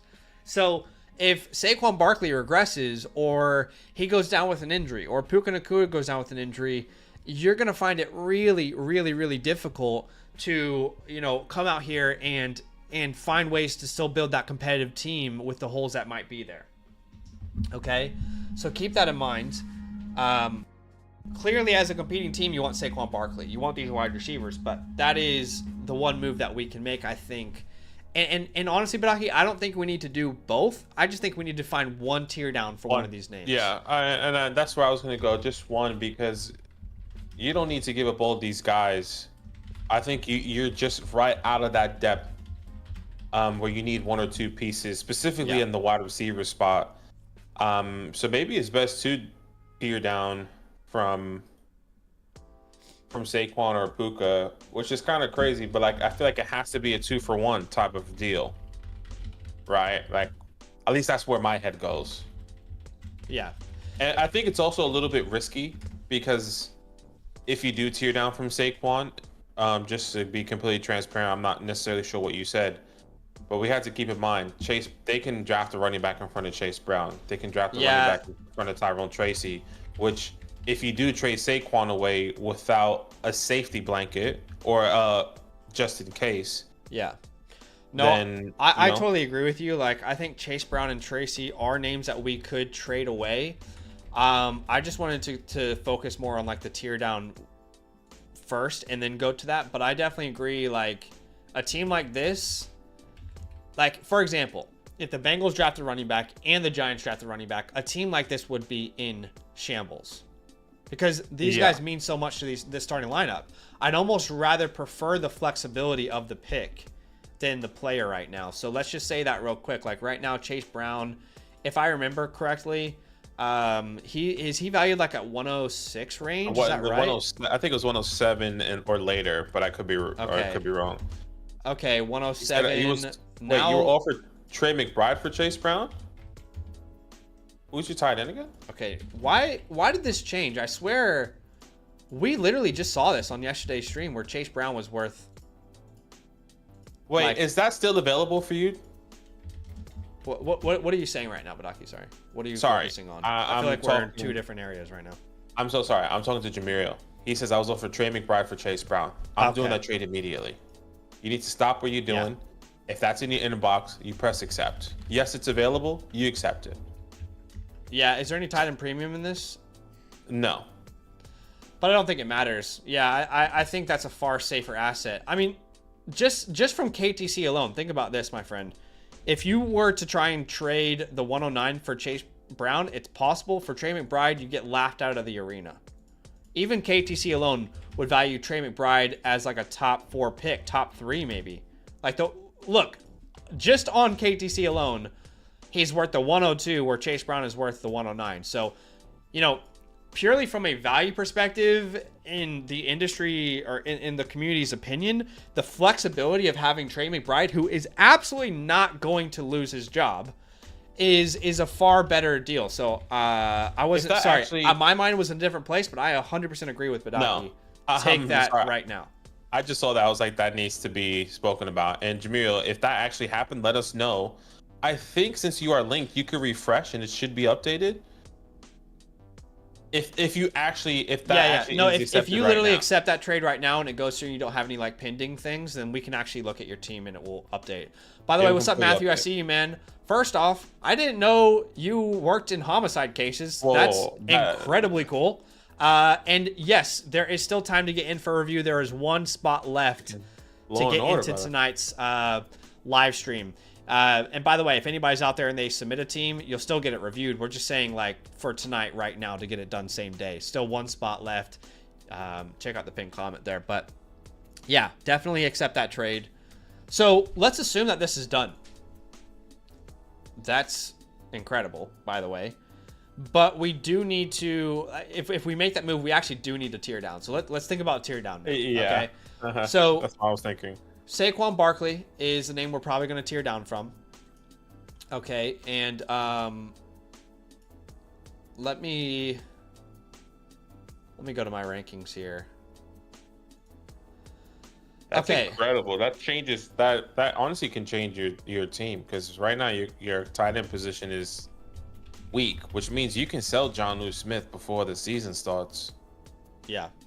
Which is huge, or before the NFL draft specifically, sorry. Bucky Irving is a tear down option. I would say Breece Hall is a tear down option. Jonathan Taylor is a tear down option. Josh Jacobs is a tear down option for this team. Of course, the further you go down, the more you'd expect in a return, right? I mean, Kyron Williams, technically, I would want a lot for some of those other names. And even like Devon Achane in some leagues, maybe you can tear down to. He's probably going to cost the most of any of these, but that is where we need to start. Okay, awesome, Matthew. I did just see a review get submitted, so looks like Matthew got the last one for today, which is awesome. That's awesome. That's so cool. Appreciate you, friend. All right, so let's start this journey, shall we, of the tear down. So Saquon, I actually brought him in a video as a tear down about 2 weeks ago, so you guys can go watch that on the channel if you want. Let's see who has Devon Achane. Okay, so the guy who has Achane also has Kyron. Now look, I don't think you're gonna get a lot, but you could maybe go like Achane 110. I don't think you're gonna get more than that, personally. Now, if you can, you'll know if you can flex this further. Can you get Achane the 110, the 203? Right. I struggle the Achane owners really wanting to pay more than that. Now, if you want to go the Kyron Williams route, I think that's where on this team maybe you can extract more value. You go Kyron Williams, you ask for the 103 as well, and then after that, you're going to have to send something their way. But, for example, you send them, Jalen Coker or Jonnu Smith, like something that kind of gets them interested, and then they can send a reply, right? Yeah. And honestly, TD brings up a great question. Is there any other crazy trades in your inbox? Yeah, I actually have a lot of respect for Matthew as well. Doing, I want to know more. Honestly, Matthew, I want to know more. Anyway, okay, I don't want to distract us from this. Let us know if that went through, Jamiriel, or if you have to wait for it to be penned, or the commissioner to do or whatever. If not, no stress. When you're looking at Kyron Williams, yeah, you can't ask for Brian Thomas. So, all right, that's gonna be it for those. But how about we try Bucky Irving? Okay, so Bucky Irving, who has Bucky? Y'all know I love me some Bucky. All right, Bucky Irving is on Team 10. This could work. So, for example, Bucky. I mean, I don't know if this guy wants to compete or not. His team is pretty bad, but he does have Lamar Jackson. Could you ask for Bucky in the 106? Yeah, Bucky in the 106 makes sense. Is that possible? You'll know if that's possible or not. Let's try Breece Hall. Okay, so Breece Hall. Who has Breece? Team 1 has Breece Hall. And you're about to get Trey McBride from them. And I imagine they're not going to want to do a different trade. But if this guy... Look, if he thinks Trey McBride and Chase Brown are on the same value level, I would love to try to extort him. I mean, I don't know if... I'm looking at this team now, and it's like, maybe this guy's like, I just need to get him off my team. That's what it feels like. He's selling him at a discount because he has McBride and Bowers, which is stupid, but he's doing it. Yeah. What would you think of like a Breece Hall, DJ Moore? I'm okay with that. Or for Saquon? Yeah, I don't know if that's enough, but... Yeah, that's not enough. What do you add a Waddle, man? Do you add a Jalen Waddle? And then what we can do is we can send back like Coker. Yeah. That feels fair. He says I traded Jacobs, DJ Moore, DK in my whole 26 draft for Justin Jefferson. Okay. Wait, he would include... Wait, okay. Okay, hold on. What? We need to... Hold on. We need to start from the top here. You need to let us know everything that has gone down with this guy, with Trey McBride. Hold on. Please. Are you telling me that he is willing to send you just Chase Brown, Trey McBride, and DJ Moore? You need to tell us you need to tell us all. You need to, tell us everything, please. Yes? Please accept the trade now. Please do not let him go talk to anyone else about this. Please get off the stream right now. Go accept the trade. Go get DJ Moore and Trey McBride. I'm begging you, for the love of God, please. The Pixar did happen. I love it. Okay, let's wait for that trade to go through. I promise you. Please go accept it now. We need any other important information that you haven't told us, Jamil, immediately. Yeah. What are you not telling us right now? Chief says that's when you accidentally break your phone smashing accept too fast. God. By the way, Matthew said, "Oh heavens, pardon for the misunderstanding. I'm not a homicide detective. I'm the program manager, and I bounce between all entities, shadowing everyone, learning their worlds, and how I can help." Well, that is still very cool, by the way. Now that is cool. All I pictured was all these movies that I watch for like these literally and stuff. And the whole like Ellen's pregnancy, or Law and Order, the old one. She was watching it, and it was. I didn't watch it. I mean, I did watch it, but I'm saying like I didn't watch it before that time. But anyways, Yeah, the Chase Brown for McBride and Waddle and Moore, or Waddle or Moore. More. Yeah, DJ Moore. Yeah, let's go DJ. Go DJ, go DJ, go. And the only reason I say that is because we're trying to win right now. We got our windows open. Yeah, with that window open, let's get DJ. Honestly, dude, I don't even know if you're gonna need to tier down if you do that. Like, let's think for a second, Badaki. If his team has no Chase Brown, but he adds McBride and DJ Moore, his starting lineup would be Kyler, Gibbs, Barkley, Jefferson, Puka, Trey McBride, Nico Collins, DJ Moore. That's 8. He's start 9, right? And then Tracy. So maybe we still want to tier down, but we could tier down to have depth. Yeah. But like in my perspective, is like that's why I was talking about the talk being. It's not. I don't know why I'm saying toxic, but I would just rather wait to see what else could happen in season. Because if you don't need to tier down from Saquon, but all these deals though, healthy, like I think you and I would be really comfortable with all these deals though. Like for example, getting HN the 110, the 203. I would have no problem with that. I think that's still a great deal for this team. Or the idea of Kyron in the 103 or Bucky in the 106.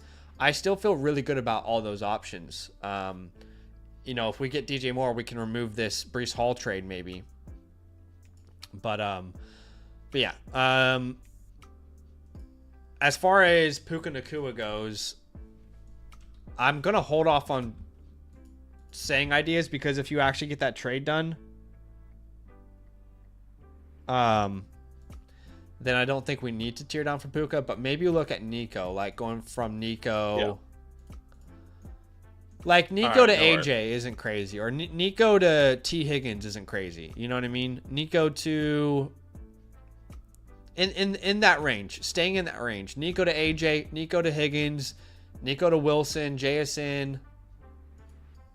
So like we said, AJ Brown, we said Garrett Wilson, we said T Higgins, that kind of range. Okay, so let's play that game for a second. So who has AJ Brown?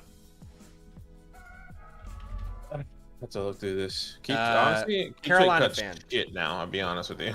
Yeah, keep cut his shit. It's so bad to look at it now. It's like I just. So this guy owns AJ Brown and Garrett Wilson. Carolina fan, right? Okay. So hypothetically, what do we think about like an AJ Brown? He said I just traded AJ for Nico. Oh, okay. Well, that's a great trade. Okay, so maybe AJ Brown, maybe it needs to be Higgins here. Because clearly that guy undervalues Nico Collins. So let's try T Higgins. They're not like us. I actually just bought Nico in the league as well. Okay, so T Higgins. I feel like it would have to be like Higgins worthy.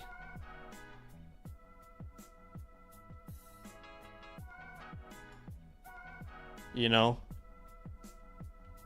not like us was Chase Brown. So what's his offer for Chase? He wants him bad. Wait, isn't that he wants Chase bad? Bro, there's no way you're getting a better deal than what you're already being offered right now. That's actually so true. Bro, you have to accept that trade right now, please. He says Higgins for Chase. Okay, you just have people that don't understand fantasy football. Well, they don't understand the dangers of the draft. That is not a better deal than Trey McBride and DJ Moore. That's not a better deal than Trey McBride. I'm begging you to accept that trade. I'm begging you. Yeah, the other one's definitely better. Yeah, T. Higgins and Worthy just doesn't feel right, but what about T. Higgins in the 109? And then we can send Nico and like Tillman. According to this league, you can probably just do Nico. Maybe, but you can start with Nico first and then go add Tillman or something. you know. Yeah, the only other option is, like a London tear down from Puka. Who Yeah. has London?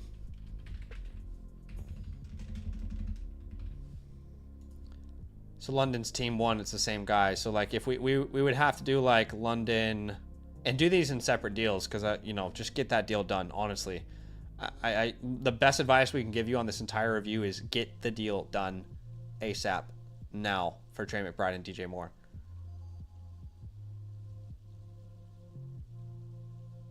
But yeah, there's no tier down here once he loses DJ Moore. Actually, he doesn't have any picks. So as far as Tyrone Tracy, I'd say if you can get any first in 2025, I think it's worth taking. I also don't hate the idea of any first in any year because we can trade that first for a running back and try and keep flexibility if we want to. This is crazy that this is on the table. Yeah, that is kind of wild. Chief says, Jamiro got me checking my inbox, and it's mostly full of trash and lost hopes and dreams. That's funny. Okay, so first off, I love the idea that he had trying to get from Saquon to the Ashton Genty range. He brought that trade up. I love it. If that's possible, we're definitely doing it. I'm a big fan of the Bucky Irving trade tear down. I love the Nico Collins one to give you a little flexibility there with T. Higgins. And I do think we would be absolutely obsessed with the Chase Brown, Trey McBride deal. Yeah. If you get that deal done, honestly, if he like gets blue balls and says, you know what, just Chase Brown for Trey McBride, I'll do it still. Yeah. Still do that trade. Okay. Because that's pretty significant. But imagine you just did 2 of these deals. Imagine you just did Saquon for Bucky Irving in the 106 and Chase Brown for Trey McBride and DJ Moore. So you'd lose Saquon and Chase Brown, but you'd add Bucky Irving, the 106, Trey McBride, and DJ Moore. So you would again, with no draft picks, you have to play this a little careful here. But you'd be starting Jahmyr Gibbs, Bucky Irving. At the 106, maybe you get Travion Henderson there. And then you would be adding Trey McBride to your tight end room, DJ Moore to your wide receiver room. It would be much more comfortable. Yeah. That's the direction we would go, man. I mean, Jamiro, we're going to probably move on to a different team here soon. What I do want to say is let us know if you have any questions, if there's anything we didn't cover well enough. Did we go through our... We didn't go through our no, admin we stuff did not, here. So which I was draft capital grade waiting for. is an F. Okay? But the overall team grade is an A-. It's a very good team. And this window's open. And it is windows open. Your untouchables are Gibbs, Jefferson. We talked about the others, right? The holds and the drops. About, okay, cool. Yeah, we talked about. We just didn't do draft capitals and overall team grade, but everything else is there. But Jamiro, thank you so much for the support. As always, all you have to do is now wait 72 hours, and in the Flock Fantasy message system where you sent your sleeper ID, you'll be receiving your customized playbook with all the information Zach and I drew up for you here today within 72 hours. But thank you so much, man. This is a great team. Get that deal done, and we appreciate you. Yes, please get the deal done. We're begging you. Okay, let's go on to Mills. So tonight we're gonna do Mills. I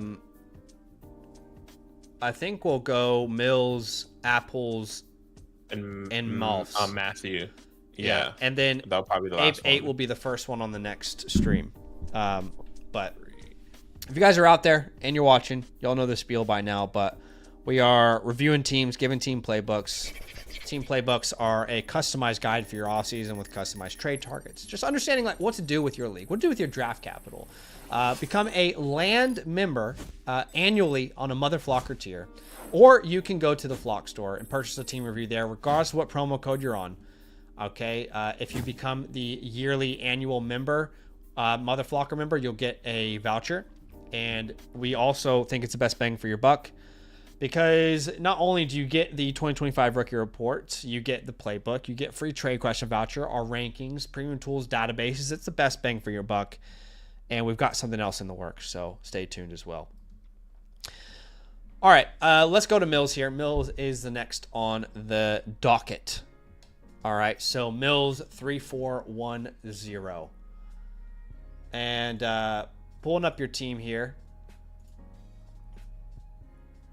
Yeah, we'll pull up your team here, Mills. Let us know if no you hear context unless there's some in the message tab. There is some context there, which we'll get right into.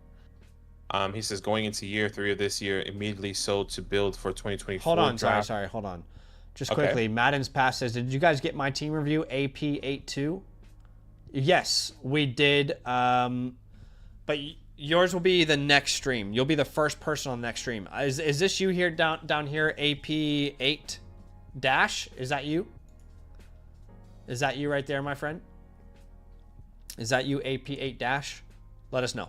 Sorry, go ahead. Yeah.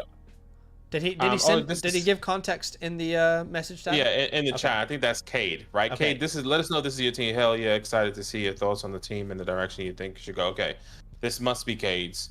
And we appreciate you. Thank you for the support here. Let's read this context and we'll get into the team. He says, going into year 3 of this league, immediately sold to build for the 2024 draft, was in contention to go from last to first last year, just ran into some injury issues and underperformance, trying to take the step to get it done this year.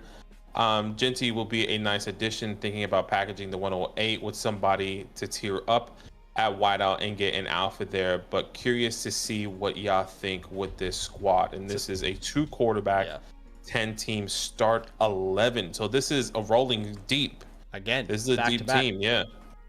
So you definitely are going to need depth here, and we'll have a look at your team.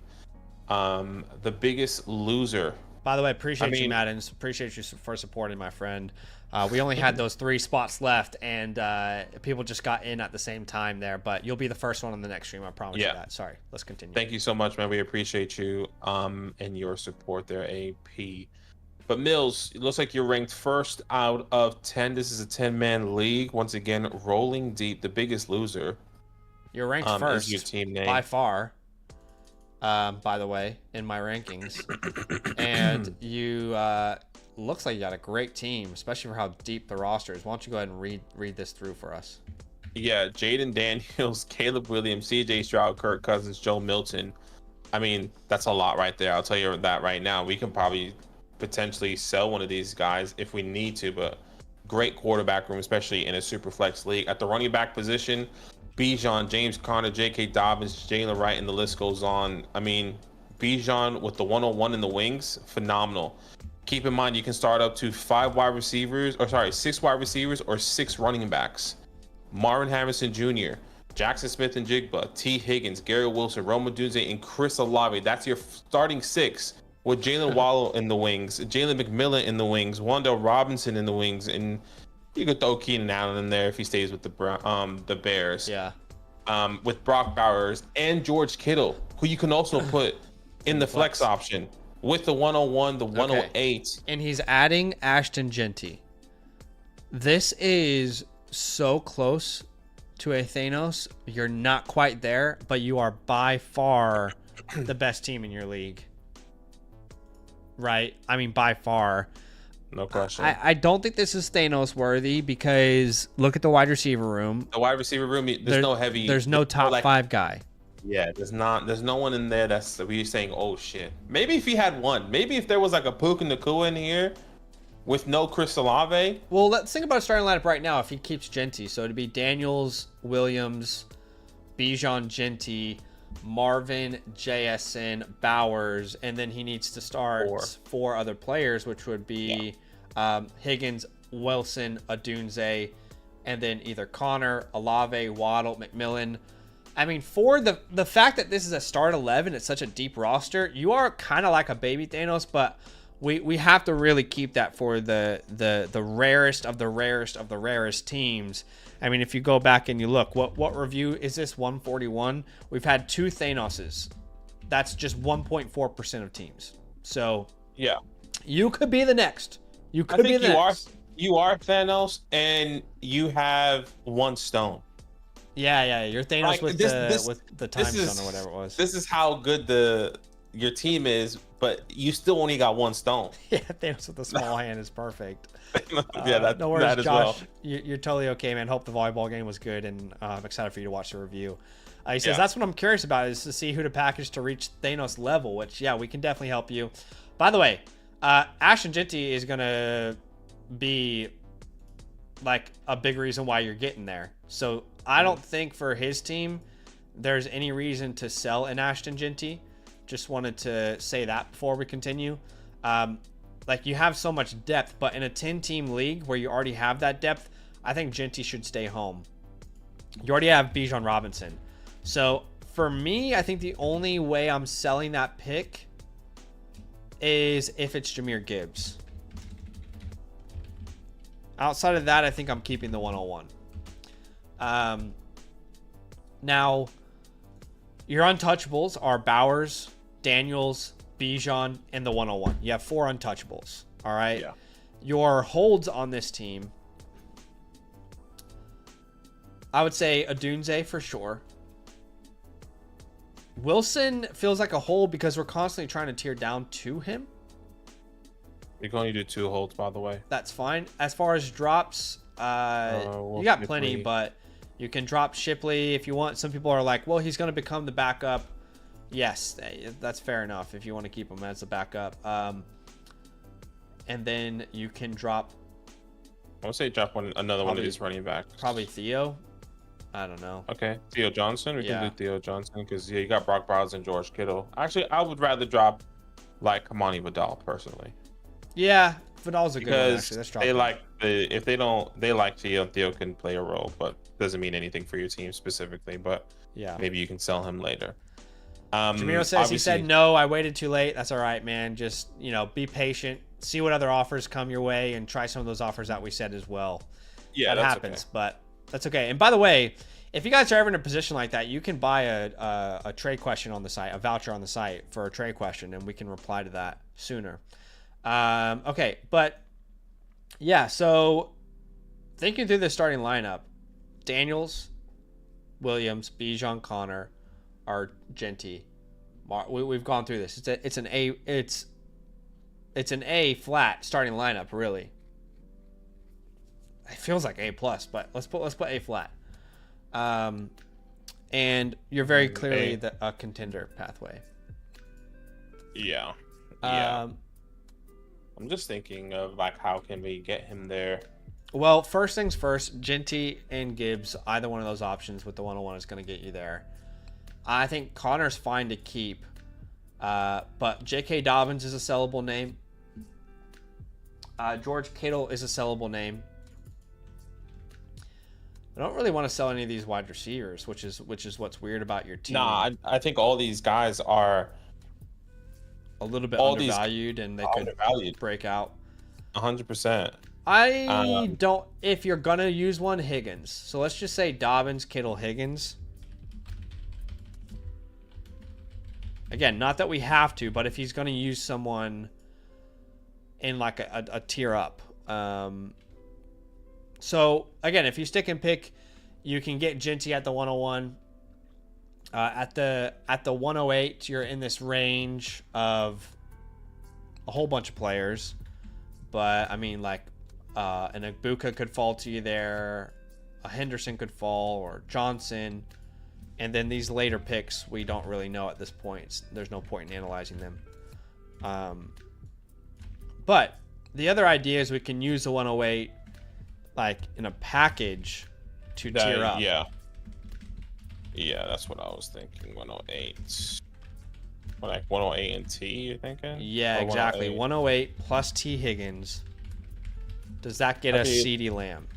Yeah, that has to get you one of those top 4 wide receivers. Do we need to add Dobbins or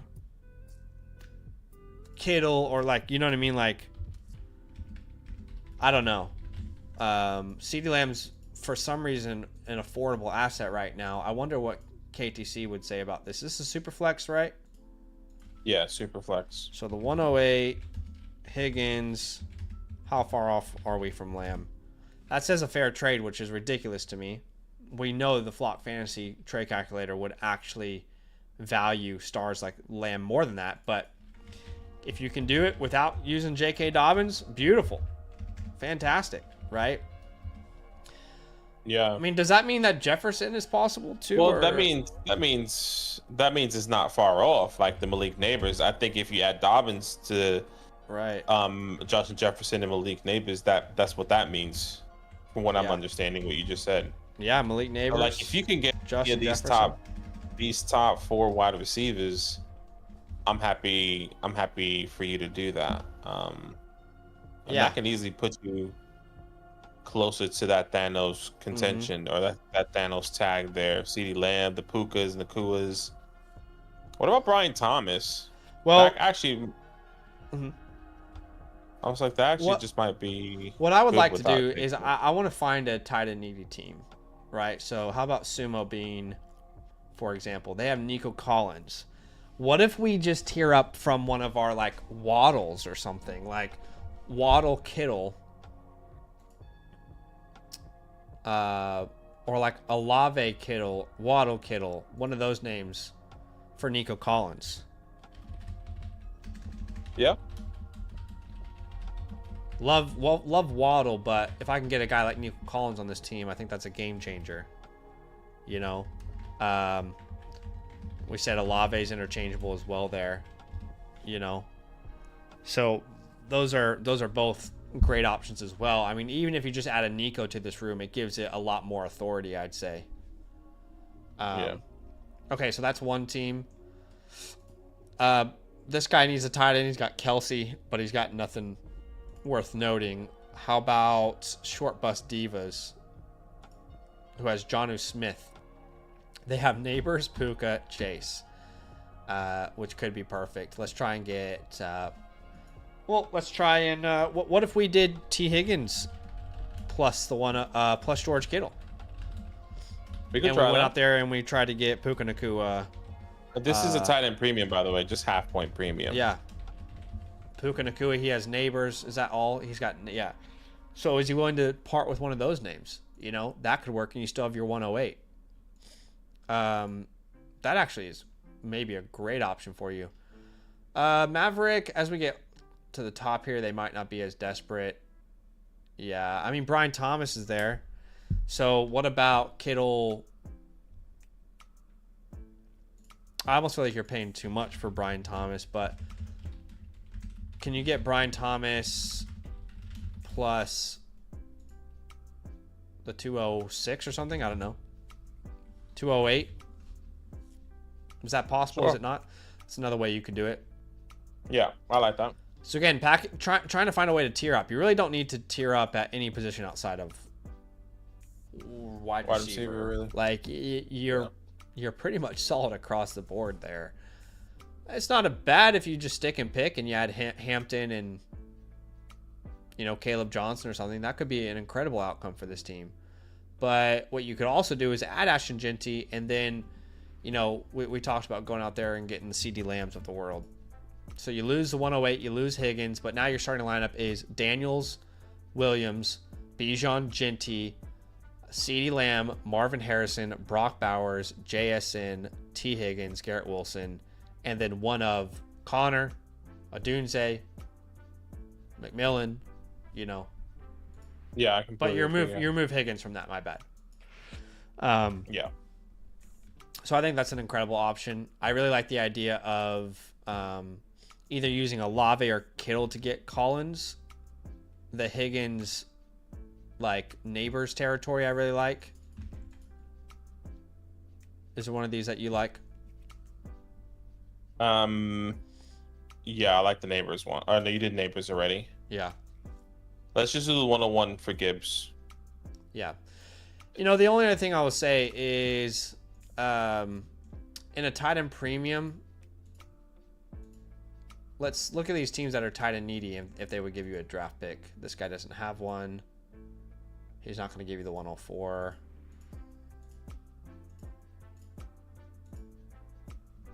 Could you get the 107 from XBD Nelly, for example? In a premium? for George Kittle. Sure. Yeah. In a premium, maybe not, but it's worth sending. Yeah, I think that's kind of the way that we do that. And then you can use the 107 and the 108 in a tier up, you know? Yeah. Okay, let us know if you have any other questions, brother. You're here. You see, let us know if you have any other thoughts. I mean, this is looking good, man. Close to Thanos. You got your gauntlet made. You got one stone, but you don't got all the stones yet. Yeah, it's an incredible team. He says, what options do y'all like in a quarterback tier down? I think the only person, because I did say this earlier, the only person I would probably sell at the right time would probably be Kirk Cousins or CJ Stroud. Like if Kirk Cousins gets a 4-year deal in, with the Raiders, then I'm happy to sell CJ or keep Kirk. The tough part about CJ is he was my favorite sell high all last offseason, and we sold him everywhere we had him. But I got a bunch of deals where I got like Kyler and Nico Collins, for example, Kyler and Drake London, for example. But now those type of deals aren't possible because he's at a low, really. So selling him right now might be selling him on a low, and I think Caleb Williams, you and I want to hold. We don't want to tear down from Daniels. We want to hold Caleb because of Ben Johnson. Yeah. But if you were to do it, you could do like Stroud. Like you could try like Stroud Olave, and let's find a team that has a quarterback need. For example, Maverick, if you can go to Bryce Young. Stroud Olave, does that get you Brian Thomas plus Bryce Young? And then you can also send them, what, do they need a tight end? George Kittle? Yeah. Does that get you close? That's okay. I mean, do you need to send over Waddle instead of Kittle? Those type of deals would definitely intrigue me.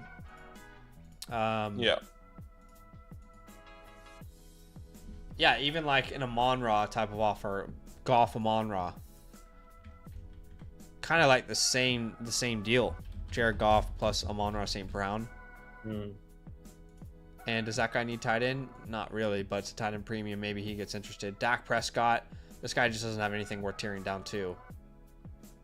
McCarthy, this guy doesn't have anything worth tearing down to. You can't tear down that far, unfortunately. But, see, the guy who has Penix has no wide receivers worth tearing down to. Yeah, I think you're a little bit limited with this league as well. But I like those two ideas. Yeah, I don't mind those. I like those as well.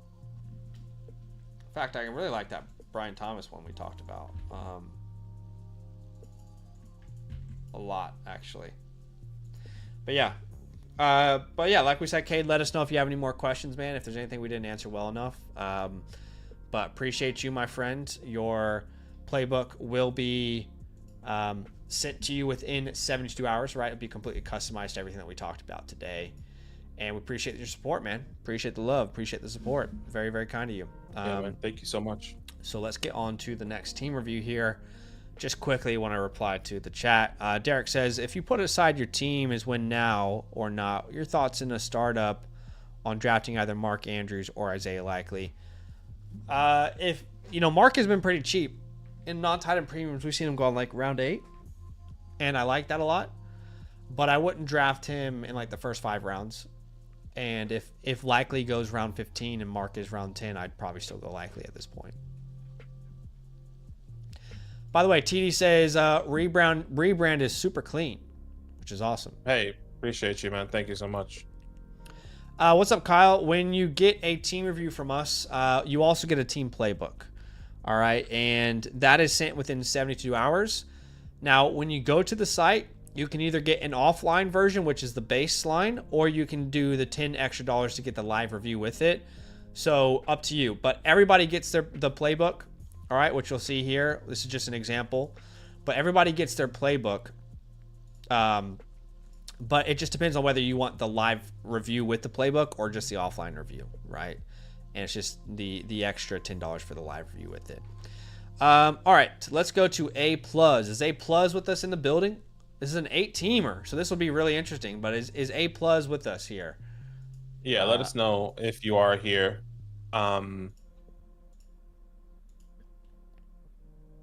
You should have your playbook in. What's your What's your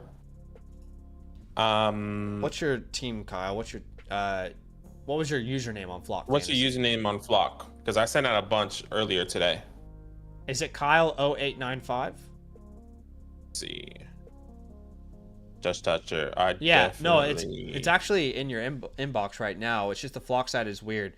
Okay, so if you go to the My Reviews tab, you see that right here, my friend? You just need to make sure you click like complete reviews, and then it's actually in your inbox right there. See, if I hit open image a new tab, I sent out download it, but let's see. Sent out a couple of days ago. Anyway, it's there. All you need to do is right click save image. You can do that on phone or desktop. But yeah, your playbook is right there, my friend. You are good to go. I feel like that needs to be... Yeah, we're working with the developers to try and make that more obvious. Yeah. Okay. Anyways, appreciate you, Kyle. Hopefully you have that there, and thank you so much. But this is a first 8-teamer we've ever had. Yeah, you're right. I don't think we've done an 8-teamer yet. No, we've never had an 8-teamer, and this is a really interesting settings. But like, I'll just read the context here. He says league start 11 defensive players, but focusing just on offense. Who should I target in the draft? Okay. Any players I should trade for? So it's actually, if you think about it, a start 19 with IDP. But he just submitted the offensive side only. So he can start 13 players. 18. 19, sorry. Because on the bottom it says start 13. On the bottom where? If you click onto like respond and then look at the very bottom in details. Okay. It says start 13. Even in the one before that, it says start 13. In the context, he says league starts 11 defensive players. Yeah, so that's why it's confusing. Is that 11 plus 13, which is just 20? Well, he just wants us to focus on the offensive side anyway, so let's just do that. Super Crew is his name. He's ranked first. So we might not have the exact starting lineup accurate, but this would be all heavy hitters from an offensive perspective, right? Yeah. Which means depth doesn't matter as much in a league like this, for the offensive side at least. And go ahead and read out his team here. Yeah. Oh my God. Yeah, this is kind of interesting. This is interesting. Quarterback position, Justin Herbert, it's an 8-team league. I keep forgetting. I'm like, how is his team so stacked? Yeah, Justin Herbert, Kyler Murray, Michael Penix, JJ McCarthy, Dak Prescott. Sure, so you good quarterback in the. I guess an 8-man league, if we're really nitpicking, it's not the best technically. No, it's not. It's not the best quarterback room in an 18. No. At the running back position though, Jahmyr Gibbs, Bijan Robinson, that is the best. That is the best, and he's about to add Ashton Genty. Yeah. At the wide receiver, and obviously Kenneth Walker, Chase Brown, Brian Robinson, the list goes on. Wide receivers, Justin Jefferson, Drake London, Marlon Harrison, Jackson Smith, and Jigba, Garrett Wilson, Chris Olave are the top guys there, which is great having JJ. There's a possibility with Trey McBride and TJ Hawkinson. You see how it says 5 tight end premium? That's what I'm thinking. Like, is it actually a full 5-point premium? There's something interesting about the settings going on here, but yeah, I would really love to know so we can clarify. And then obviously you have the 1-on-1, and you have 1, 2, 3 for 23 second-round picks. But in reality, what's that? That is the 109. 201. The 201's the 109 in reality. Okay. And then what the 206 is maybe like what the 201 really? You're asking me to do math here. Yeah, I'm trying to do it myself. I don't know.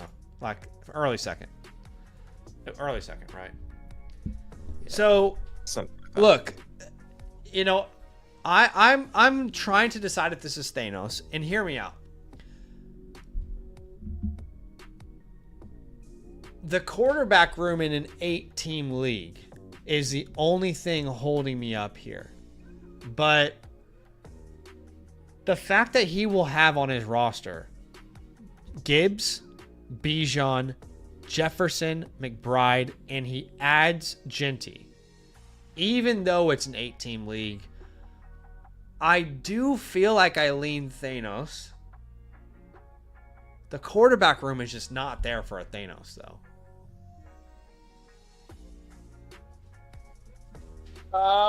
We need to create a new tier that's like, no, we don't need to create a new tier.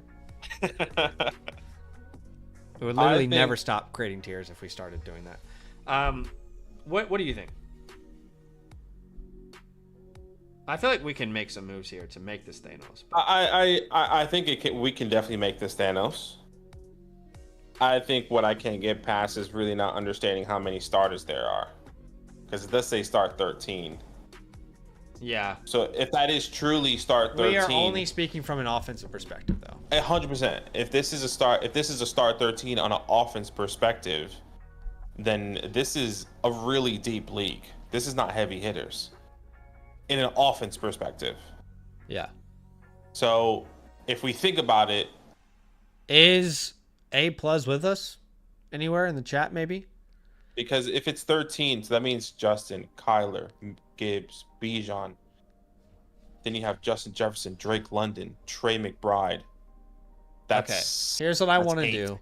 I want to find a tight end needy team and hope they have a superstar quarterback. Before we do that, your untouchables are Gibbs, Bijan, Jefferson, and the 101. The holds on this team, I would say Penix, McCarthy, Benson,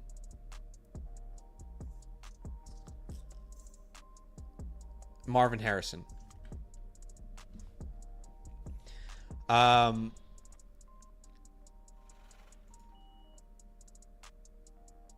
don't think there should really be any drops, to be honest. Well, if anything, we can add 2 more holds or obviously untouchables. Kate says it looks like he's starting 2 tight ends, but we don't really know, because he says start 11 defensive players, and then it says start 13 here.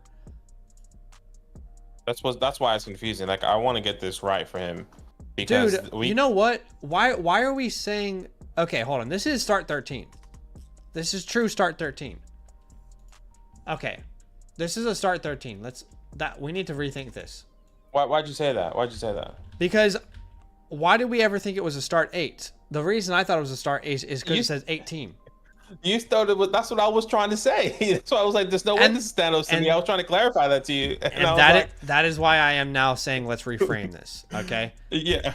It is a start 13, but we only went to start 12 ever. So Death is King XL. Maybe he is starting 2 tight ends. That's a possibility. If he is, don't move TJ Hawkinson.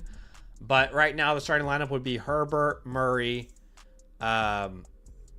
Gibbs, Bijan, Jefferson, London, McBride. And then he would be flexing. And maybe he's starting Hawkinson too at wide receiver. And then he flexes 5 more names, which would be Marvin, Jason, Wilson, Ken Walker, Chase Brown. This is a lot to think about here. It is a lot to think about, because if that is the case, I don't think this makes him Thanos. I think he has, like, he's number 1, but why he's number 1? Because of the 1-on-1, I think. No, I mean, look what he's got: Gibbs, Bijan. I mean, that's Jefferson, fair. McBride. Let's look. I need to wrap around my head around this league. Yeah, we Lamar, Drake, like Patrick, Josh Jacobs, Joe Mixon. So this guy has CeeDee Lamb, Brian Thompson. See, like, this guy's team is not very strong. Team 7. Team 7 has Jaden Daniels and no tight end at all. Let's start there. Team 7, Jaden Daniels, no tight end. I want to get Jaden Daniels.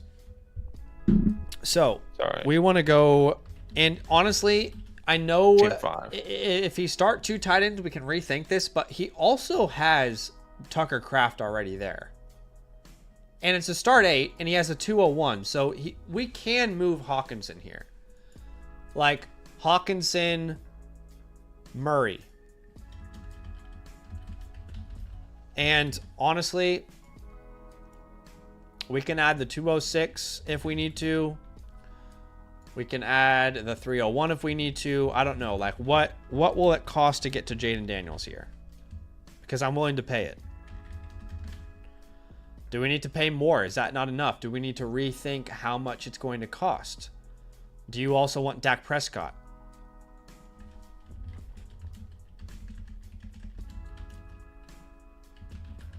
Right? Like, I'm willing to pay whatever it costs, hypothetically, as long as we don't have to use these top names.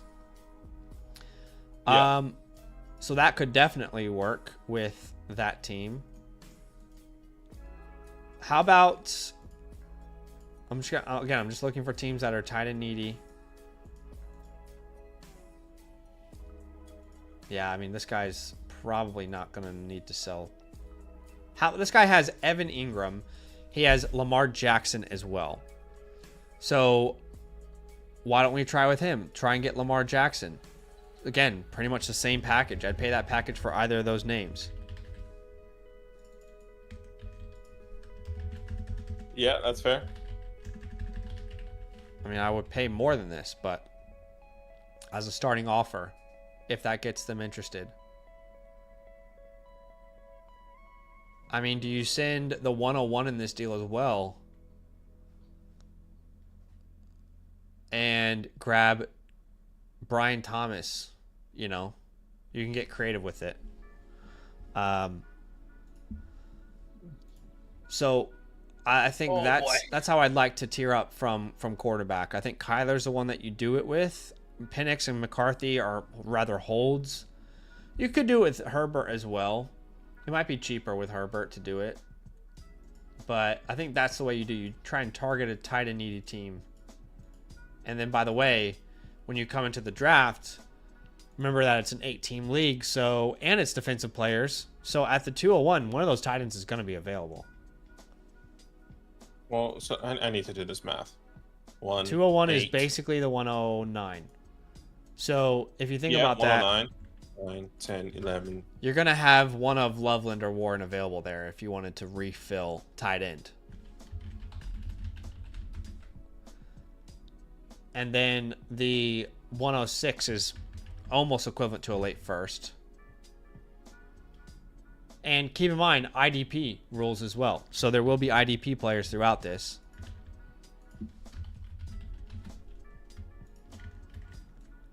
But let's say you ended up with Genty. You came back, you got Loveland. You ended up with Judkins because IDP players are flying off the board too. You know, and let's say you use the rest on IDP players. I don't know exactly how your league works.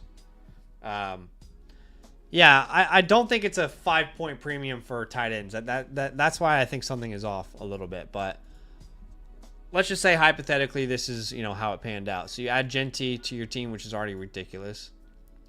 You add Loveland. If you move on from Hawkinson, you're fine. You already have Kraft as well.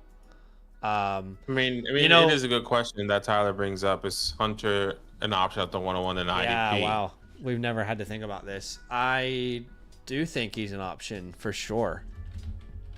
But it depends on how your scoring works.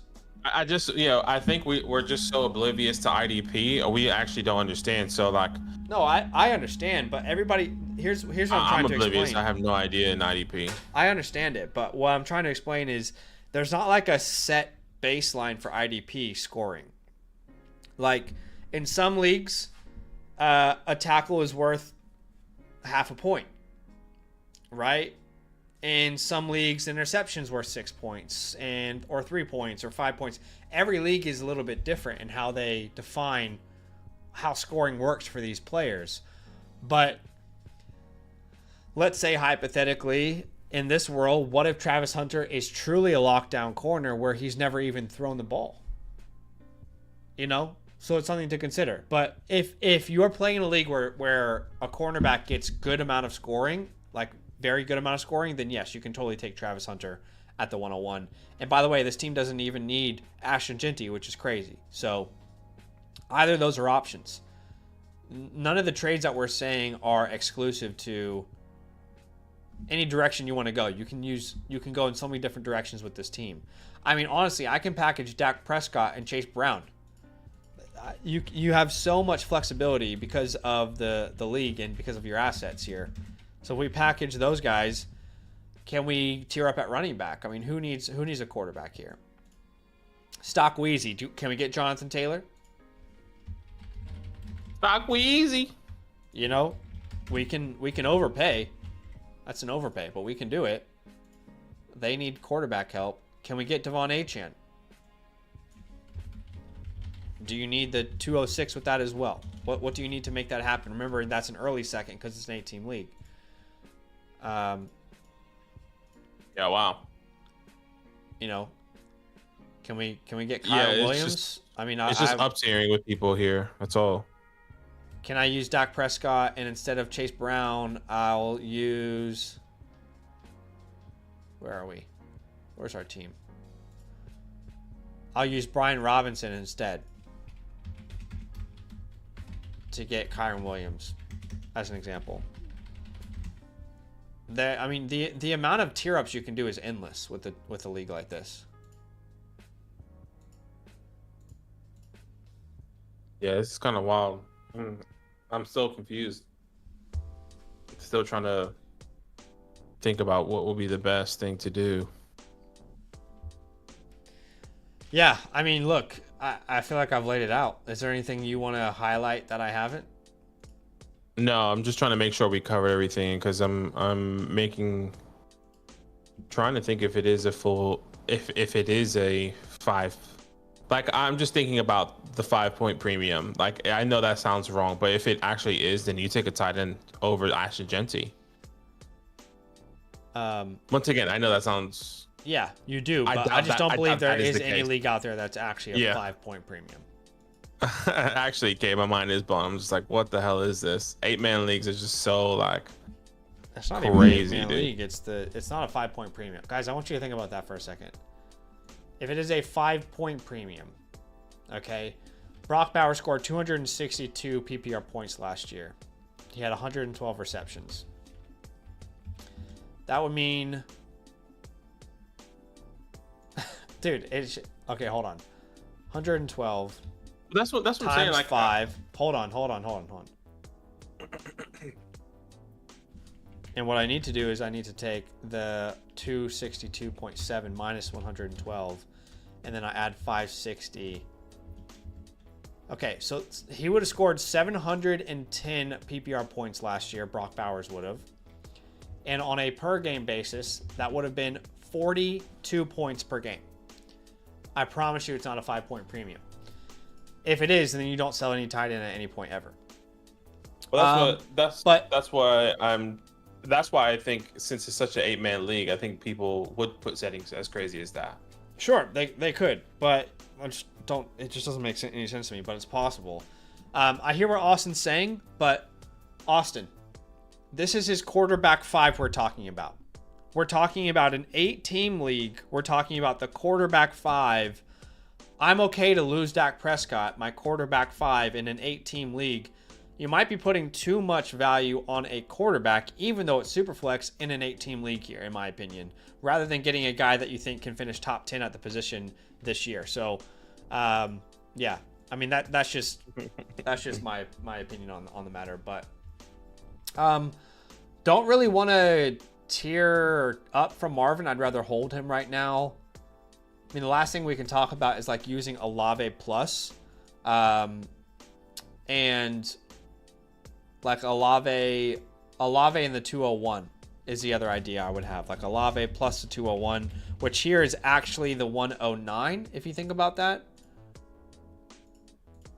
So Olave 109. What range are we in? I mean, can we get a Puka? I mean, you should be able to get a top tier guy, no doubt. Well, we have to keep in mind that people are going to put a bigger premium on some of these names, but well, that's kind of where I was going to go next. Amon-Ra or Puka, and then we can add something on top of it. That's where I was going to go next with all the trades that you were drawing up, because the Dak Prescotts of the world, even maybe in a I guess his team is specifically a QB needy team. they're going to value all these guys higher. You know, like Jonathan Taylor is value higher, Jaden Daniels is value higher in the 8-man league. So, Sure, but at the same time, happy to pay more because of the depth that we have, you know? Yeah. Yeah, I mean, you can tier up literally anywhere you want to. So, yeah. And that's the goal, always tiering up here. You're definitely a contender. You're not far off from the Thanos. It's just taking the league into account with these quarterbacks. I'd like to tier up once. I mean, like we said, you get Jaden Daniels once or Lamar Jackson once. This is a Thanos for sure. You're definitely a contender. I'm thinking A for draft capital and just A for overall team. Yeah, 100%. Because you have the first and you have your 26 second, or your 26 first and next year as well. Yeah, 100%. 100. I agree with you. It's an incredible team. I hope this was helpful. One of the more unique teams I think we've ever seen. I really doubt it's a 5-point premium. If it is, please come back to the stream and tell us. If it isn't, please come back to the stream and tell us. But yeah, this was a fun team to review, and appreciate you, man, for submitting it. Last review of the day. Kate says, I'm putting all Titans in flex here. All right, Mouse is the last team of the day here. And I believe this is Matthew here with us. Yeah, and then this is Matthew. Ape will be the first one on next week's stream. And his team name is Rugs Rats, which is a play on words there. Is that an ode to Henry Ruggs? Absolutely hilarious if it is. 12 teams start 10. Full point premium for the tight end, by the way. So we're looking at a middle ground roster. So back to maybe a little bit more normality here with this roster. Full point premium, which is important to note. Why don't you go ahead and read the context for us? Sorry, just a little life update. Which is really random. Sorry, I just thought this was exciting. But Ellen is doing this model thing for this company she really wants to work for, and she got the gig. Oh, nice. Which is awesome. That's awesome. She just messaged me. That's sick, dude. Big congrats to her. She's trying to get into the content creator. She has her own business and stuff. Yeah, hell yeah. But she is fucking killing it. That's awesome here. No, she's very social media savvy, so she'd be a perfect fit there, I think. Yeah. Big congrats to her. Yeah, I'm pumped for her because she was like, oh, I don't know if I should do it. It's just go for it. Let's just go crazy. Anyways, yeah, why not? Right. Go crazy, go in, see what happens. Anyways, thank you so much, Matthew. Thank you so much for all the support. And let's read this context here. He says, I feel great about wide receivers, but I would like to help with what to do with the picks and how I can build for the future to make this team a force to reckon with. Also, Ruggs is coming back, player of the year in 2028. Horrible joke. It's not horrible. Hilarious. It's actually, was he approved and he's parole in 2026? I don't know, dude. I really don't. I mean, and he's still going to only be 26 years old? I think he's going to be more 28. Because he didn't come into the NFL at 20, did he? He's currently 26 right now. When does he get parole? I think it's at the end of this year, early next year. Okay, well, who knows? Who Is knows? the NFL team going to bring him on? I don't know. Yeah, we don't know. That's the next thing. Maybe if John Gruden is a coach somewhere. I mean, Jalen Carter's playing in the NFL. He didn't kill no one, though. Right, yeah. He killed people, which sounds terrible. Anyways. I'm just saying, some people think he was responsible. I'm not going to say he was. I don't really know his situation. I just know Ruggs' situation more because of how it was on social media different. And you saw. Definitely different, but all I'm trying to say is sometimes if a player's good enough, they're willing to bend maybe their opinions. He's a Super Bowl champion now, so. He is a Super Bowl champion. From killer to champion. Rugs Rats. For a Superflex league, this is in a tough place for a quarterback, but read it through for us. Yeah, we'll have a look here at the quarterback position. Tua Russell Wilson, Sam Howell, really no quarterback to be excited for outside of Tua. Not even and Tua, I'm he's excited he's about. really low on that list. At the running back position, really no one to speak for. Brian Robinson, Ramondre Stevenson. If these guys don't get running backs drafted ahead of them, are drafted this year specifically, you could have at least a running back room, but not excited for the future. At the wide receiver position, Justin Jefferson, Amon-Ra, Nico, Wandale, and the list goes on. They're not an exciting wide receiver room outside of your top three. I love it. Outside of the top three. That's what I'm saying. Outside I of mean, the yeah, top but very few people have a league where they have Jefferson, three. Amon-Ra, and Nico, though. I get that. I guess I'm saying in the, The depth depth with the isn't start good, 10 is what it's you're not there. Yes. With really no tight ends to speak of as well. But you do have 1, 2, 3, 4 first round picks, 1 early second round pick, and you do have your 26 first. And this is a 2 quarterback, 12 team start 10, which is a middle ground, meaning you could start 5 wide receivers or 5 running backs at that flex option there. And by the way, his wife is, I'm sorry, Miss Jackson. So team 3 is actually his wife, funnily enough. Oh, so team 3. Let's see her team. And Sorry, she Miss probably has a Jackson. better team than you. She's actually. brother. That's embarrassing. No, it's not. It's not Who runs the embarrassing. world? It says not sure Honestly. if it says this in the settings, but it's a full point premium. He says also have Yes. Kyler plus the 210 for Nico in my inbox. Not sure how you feel about that. I do need a quarterback with the 210. pulse. Can you hear me? Yes. Okay, my mouse just died. I wasn't sure if my computer disconnected everything. But basically, he's saying he needs a quarterback, but that feels low for Nico, which was kind of exactly what I was going to say. That feels... Like in a startup, Nico's going second round. Kyler's more third, fourth. And the 210 really doesn't move a needle. But maybe we can find a deal that makes sense. I wonder what that team has outside of Kyler. But anyway. Okay, we are back here. He says she's laughing her butt off right now. Yeah, she's kicking your ass, kid. Okay. Yeah, honestly.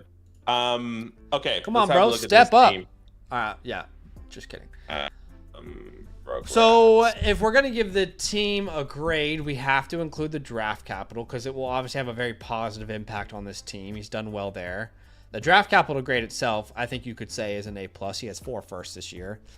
Yeah. As far as the overall team grade, though, you have shit all at tight end, shit all at running back, and probably the worst quarterback room in the league. In fact, you're ranked 12th here in my rankings. So, C+? Yeah. It's a start 10. I mean, right now you're starting Tua, Russ maybe, Brian Robinson, Ramondre Stevenson, Jefferson, Amon-Ra, Pat, and then you still need to start 3 names, which would be Nico, but who the hell else? Right? So, Yeah. probably C+ range. As far as the team grade, I don't think they're far out. Once they use this draft capital, I'm not sure they're very far out. As far as the pathway goes. Sorry, you saying C+ was for the draft capital? No, I said A+. Okay, A+. Okay, that's what I just wanted to clarify. And then C+ for overall team. The overall Continue. team. Continue. I'm just thinking of the pathway right now because, you can. I mean, even if you hit on all these picks, let's think about that. Let's say you do hit on 2 running backs, which might not happen. You still don't have a quarterback 3 we like, and you still don't have a tight end we like. You're going to have to hit on like every single pick for this to be a sleeper pathway. So I do feel like we're more 1-year punt here. Yeah, that's what I put, 1-year punt. I completely agree. Okay.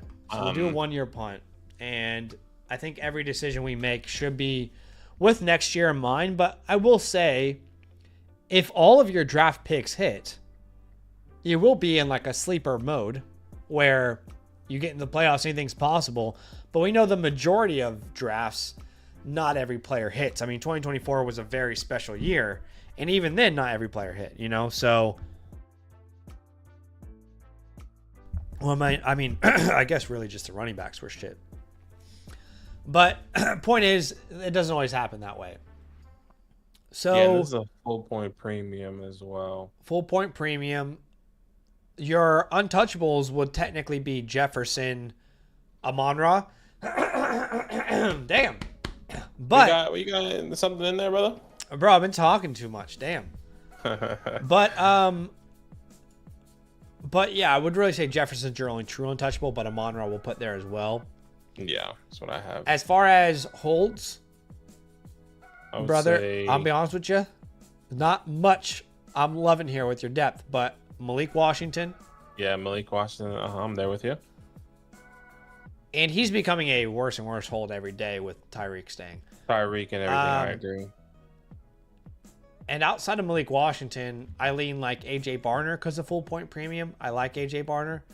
As far as drops, you can drop Jalen Naylor. What does Jalen do? Naylor. You can drop Taj Washington. You can drop Johnny Wilson. You can drop Michael Carter. Those guys are all easy drops. Shoot, you can drop Kyle Trask and Tyler Huntley if you want to. Does he have anyone on the waivers that are interesting? No, I had a look. I didn't really see anyone, unfortunately. Yeah. Rest in peace, Abanaconda, right? My Abanaconda don't want none unless you got Buns Hun. Yeah, so, okay. We've gone through the admin, the nitty gritty. Let's get into it. All right. My first thought was trying to get a quarterback. Yeah. I saw 104 and I saw Michael Penix. I 100% agree. But that's what I saw. I want to just go through first if we we stick and pick first, and then I 100% agree with that thought. I almost feel like this is a team where you kind of hope people draft the way we do, and at the 107, the 108, you can grab like Ward, Loveland. It's full point premium. Anyway, like you'll have this kind of like range. I really don't think any of the tight ends will be available this late, but maybe that means the quarterbacks fall. You know, does that mean Sanders is available at the 112 in this league? Well, yeah, that's what I'm thinking. I mean, you can try and get a quarterback. I mean, it really depends on 9, 10, 11, to be honest with you. What does life he have? Let's just play hypothetically. Hypothetically, he adds Amarian Hampton, and then at the 107 he comes back and he adds Loveland or Warren if they're available. At the 108, maybe Shedeur Sanders is there for a team like this. I think it's worth taking a shot. Or Cam Ward if you want to shoot for upside. You come back at the 112, and that means maybe running backs got pushed down because of the tight end premium, and Judkins is there at the 202. Maybe you have a name like Matthew Golden on the board. Not a bad haul at all. You're gonna be adding some players that could definitely make an impact on the roster. I mean, just here, we don't know what, obviously, like, predicting these third rounders is pointless. We have no idea. But just here with these picks in the first, your first 5 picks, you hypothetically could add a Hampton, Judkins, Sanders, Loveland, Golden. I mean, so then you'd have a team that looks like Tua, Shedeur Sanders, right? Hampton, Judkins, and then Bryan and Stevenson become your RB3-4. You add Matthew Golden, which gives you great depth, which you desperately need outside of your top 3, and you add Loveland, which you desperately need. So your starting lineup would look like Sanders, Tua, Hampton, Judkins, Jefferson, Amon-Ra, Loveland, Nico, and then your 2 flexes would maybe be Brian Thomas, Ramondre Stevenson, which I think you and I would like to sell with this team. Yeah. But maybe Matthew Golden is your flex, But I like the route you were going for. We're not going to trade for vets, but if we can trade for a Michael Penix there, you talked about that. I love that. Yeah. I also love the idea of like a JJ McCarthy. I know you're not so much in on that because there's, some concern that he might not start. Yeah. I think the Vikings would be stupid not to start him, but yeah, Brian Robinson, if you can add as like an add-on here to make it happen, or Ramondre Stevenson, right? Because the 107 is quite cheap for McCarthy, but maybe you find the right owner. Yep, who's I agree. willing to do something like that. Who has JJ? Outside of Penix, though, at the 104, you're not going to get Caleb. What would you? I mean, is Stroud? Stroud's probably not in that category, is he? After the fall off, maybe does he become a buy? The 104? I don't think so. No, he's not. No, that's far off. No. I think it's either these guys, Michael Penix, JJ, or. By the way, KTC no says you can get more than Michael Penix for the 104. Who has Michael Penix? Michael Penix. Duval. So yeah, this might not happen. It's worth sending, but like, can you get the 206 on top or something? Yeah, get another second or something, just or like a Blake Corum if this. Well, maybe not Blake Corum. But, I'm willing to do the trade without the second, but you can start by adding the second and see if they're willing to play ball there. But yeah, I like the idea of buying those 2024 running backs or quarterbacks. Yeah. You're not going to be in Drake May or Caleb Williams range. What about Bo Nix? He's like super cheap. Is he 104 worthy? I don't think so. Not far off. I mean, I'd send like I'd do the same type of deal with this Brian Robinson vibe here for Bo Nix. Okay, who has Bo Nix? Where you send the 104 and Brian Robinson. Yeah, I guess it's just hard because he doesn't have another quarterback unless he really loves a Shador or somebody in this class. Yeah, it's definitely a way to go, but it's worth it's worth trying. I think. 104 and 202 for Knicks. He says. I would pay that. Yeah, I'll be okay with that as well. I mean, maybe you can even get something in return. What does the Knicks owner have capital wise? Bo Nix owner has 103, 106, 203. Any other? 208. 208 makes more sense. Yeah, that could work. Possibility. Yeah, getting a quarterback would be great to try and build around long term there. And if these deals aren't possible, obviously you don't force it. But outside of getting quarterback, you're really better off trying to hit a home run with these draft picks. You know, like we don't want to send the 107 for DJ Moore here or Devonta Smith or Kyron Williams. That kind of route just doesn't make sense for a 1-year punt. So I think you're sticking and picking, and if you're not, you're trying to get a quarterback. Right? I completely agree. Like, yeah, I completely agree. 104, 107 quarterback, and then 108. I think you just, I don't think you trade for young players, but you just keep BPA. Yeah. At the 108, 112, because I mean, I think the 108, 112 is those names we keep saying, the Chuba Hubbards, the James Cooks, these other players that we like in a competing team. But since you're 1-year punt, best to just see what these rookies are. I was gonna see if his wife needed a running back, but she's got Monty, Henry, Connor, Javante. She probably doesn't want a Robinson or Stevenson.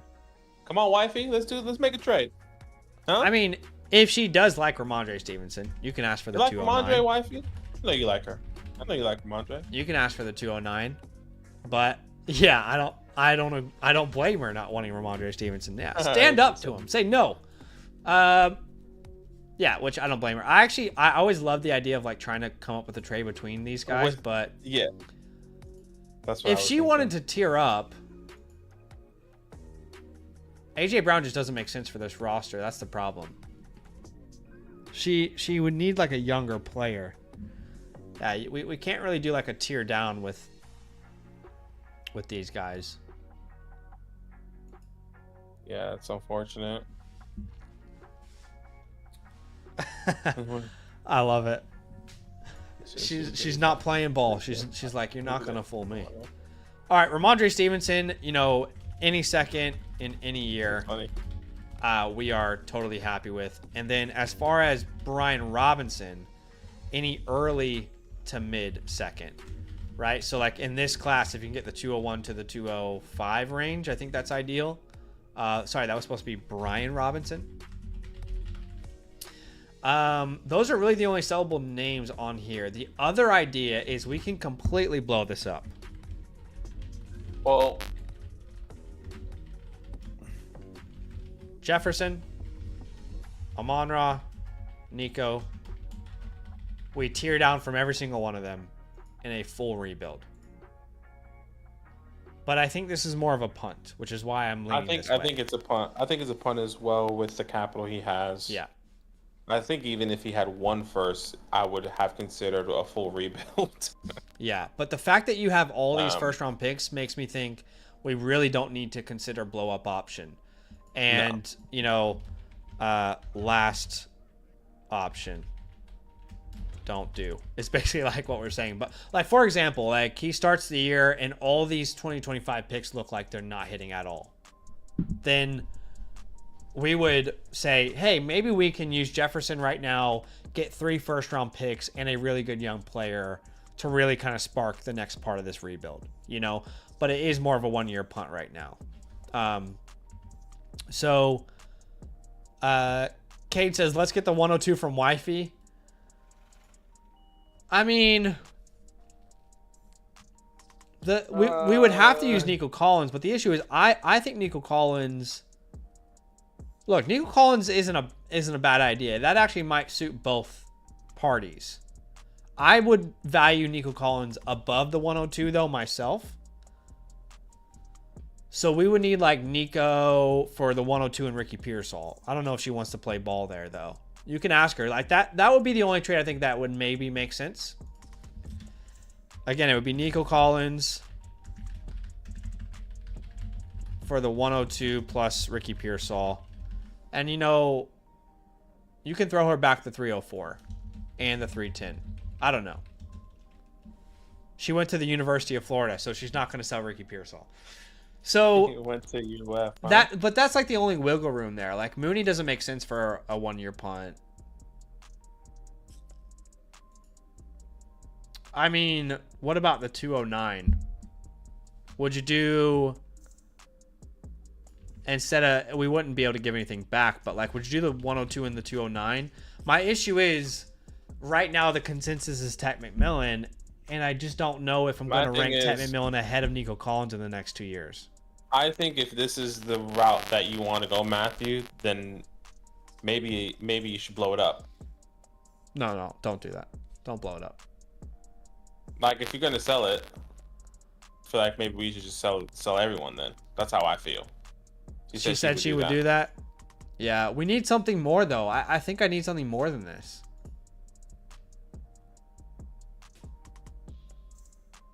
Can she give you a future second? And ideally not hers, because she's going to be a good team. My second favorite BJ. Who is my second favorite BJ? Where are they at? Oh, is that the number 1 ranked team? That's the number 1 team. There's like nothing to like meet in the middle here. Me in the middle with Ricky. Come on, we get a UFN. Yeah, Ricky would make more sense, I think, because it gives him like a young player to build around. Yeah. But it's time to let go. What was it, the 302 and the 310? I think Ricky makes the most sense, 304 and the 310. But if she wants to go that route, I mean, can we get a future second with this? Okay, so that's the option.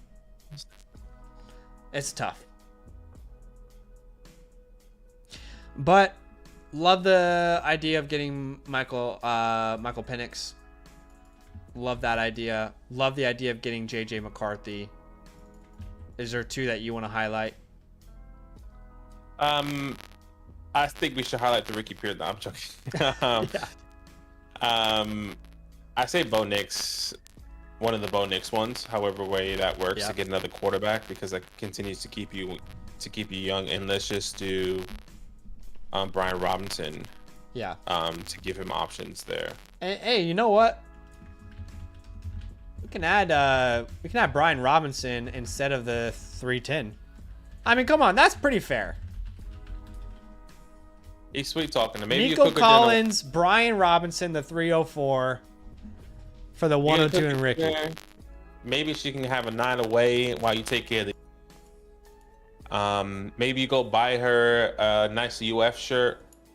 Maybe a nice mug. Mugs are less expensive. Huh? And then we can. I would say this. My mic is going in and out. Sorry. I think I just fixed it, but let me know if it's. Let me know if that works now, guys. Is that's better? Is it sound? Do you sound better? Yeah. Well, look, the players I think you need to sell are Ramondre Stevenson and Brian Robinson. Okay, I really think moving on from those guys as soon as you can is ideal. And look, I get it. You get more value for a running back in season. That's when they have a job. We don't know. We don't know if Brian Robinson and Ramondre Stevenson will keep their jobs. If you sell them now and the Commanders don't replace him, are you going to be upset that you got an early second? You'll be more upset if you don't sell them and then they do replace them. But it's, of course, possible that they don't get replaced and you get more value for them later on. It's just a risk-reward type of thing. But Matthew, please let us know if you have any questions, man. If there's anything that anything that we didn't cover well enough, any questions that we didn't answer, anything you want us to explore, we'd be super happy to answer any of those questions. Matthew says, thank you so much, Koalaji. All the best. Wife is now a subscriber. Hell yeah. Let's go. Hey, that's awesome. We appreciate you, wifey. And you too, Matthew. Thank you so much for you guys' support. It's actually awesome. Team Alfs in the building. He says, crystal clear. I'm going to try to make some moves. Appreciate you, my friend. Yeah. All right. That ended up being a very fun stream. I mean, we started off and we were like, all right, no idea what this is gonna look like. But now Ape 8 is the next one up on the docket. If you guys are out there and you're watching this and you want your team playbook, I mean, you might be saying, what the hell is a team playbook? Well, it is a customized guide for your offseason with customized trade targets, just really what to do with your league, with your draft picks. You can become a land annual Mother Flocker member, and you'll get one, or you can purchase one through the Flock store, regardless of what promo code you're using. And if you want it live, just get the live tier. Those links are in the pinned comment of the chat. They're also in the description if you're watching this later. I'll also put it in the chat now for you. If you sign up today, you will be on our next stream because we just pretty much cleared most of the queue. We'll probably do RoboCops right after this as an offline version as well. And then AP8 is the last one there. Dylan says, Steph went off tonight. Don't want to see us in the first round. I mean, look, Steph Curry haunts me at night because I'm a Thunder fan, and he sent us home plenty of times. He and Klay Thompson really hate those guys. But I'm starting to respect Steph the older he gets. But yeah, fun night. I appreciate you, Silas. Oh, gosh. Yeah, I think that's it for today, right? Yeah. By the way, Matthew, I don't think I gave you the spiel. Just like with everyone else, maybe you haven't heard it. You will be receiving your customized playbook within 72 hours on the Flock Fantasy message system there, Matthew, with all the customized information that we drew up for you here today. But thank you so much for the support, everyone. Yeah. Thank you so much. And by the way, for anyone who's gotten their team reviewed, the playbook, as long as it's been 72 hours, will be in your Flock Fantasy My Review tab. You go to Flock Fantasy, you go to My Reviews, and you go to Completed Reviews, and then you should see your review, and in the Message tab, it will be the playbook. We are talking to our developers and trying to find a way to make it easier for people to access their playbooks. But yeah.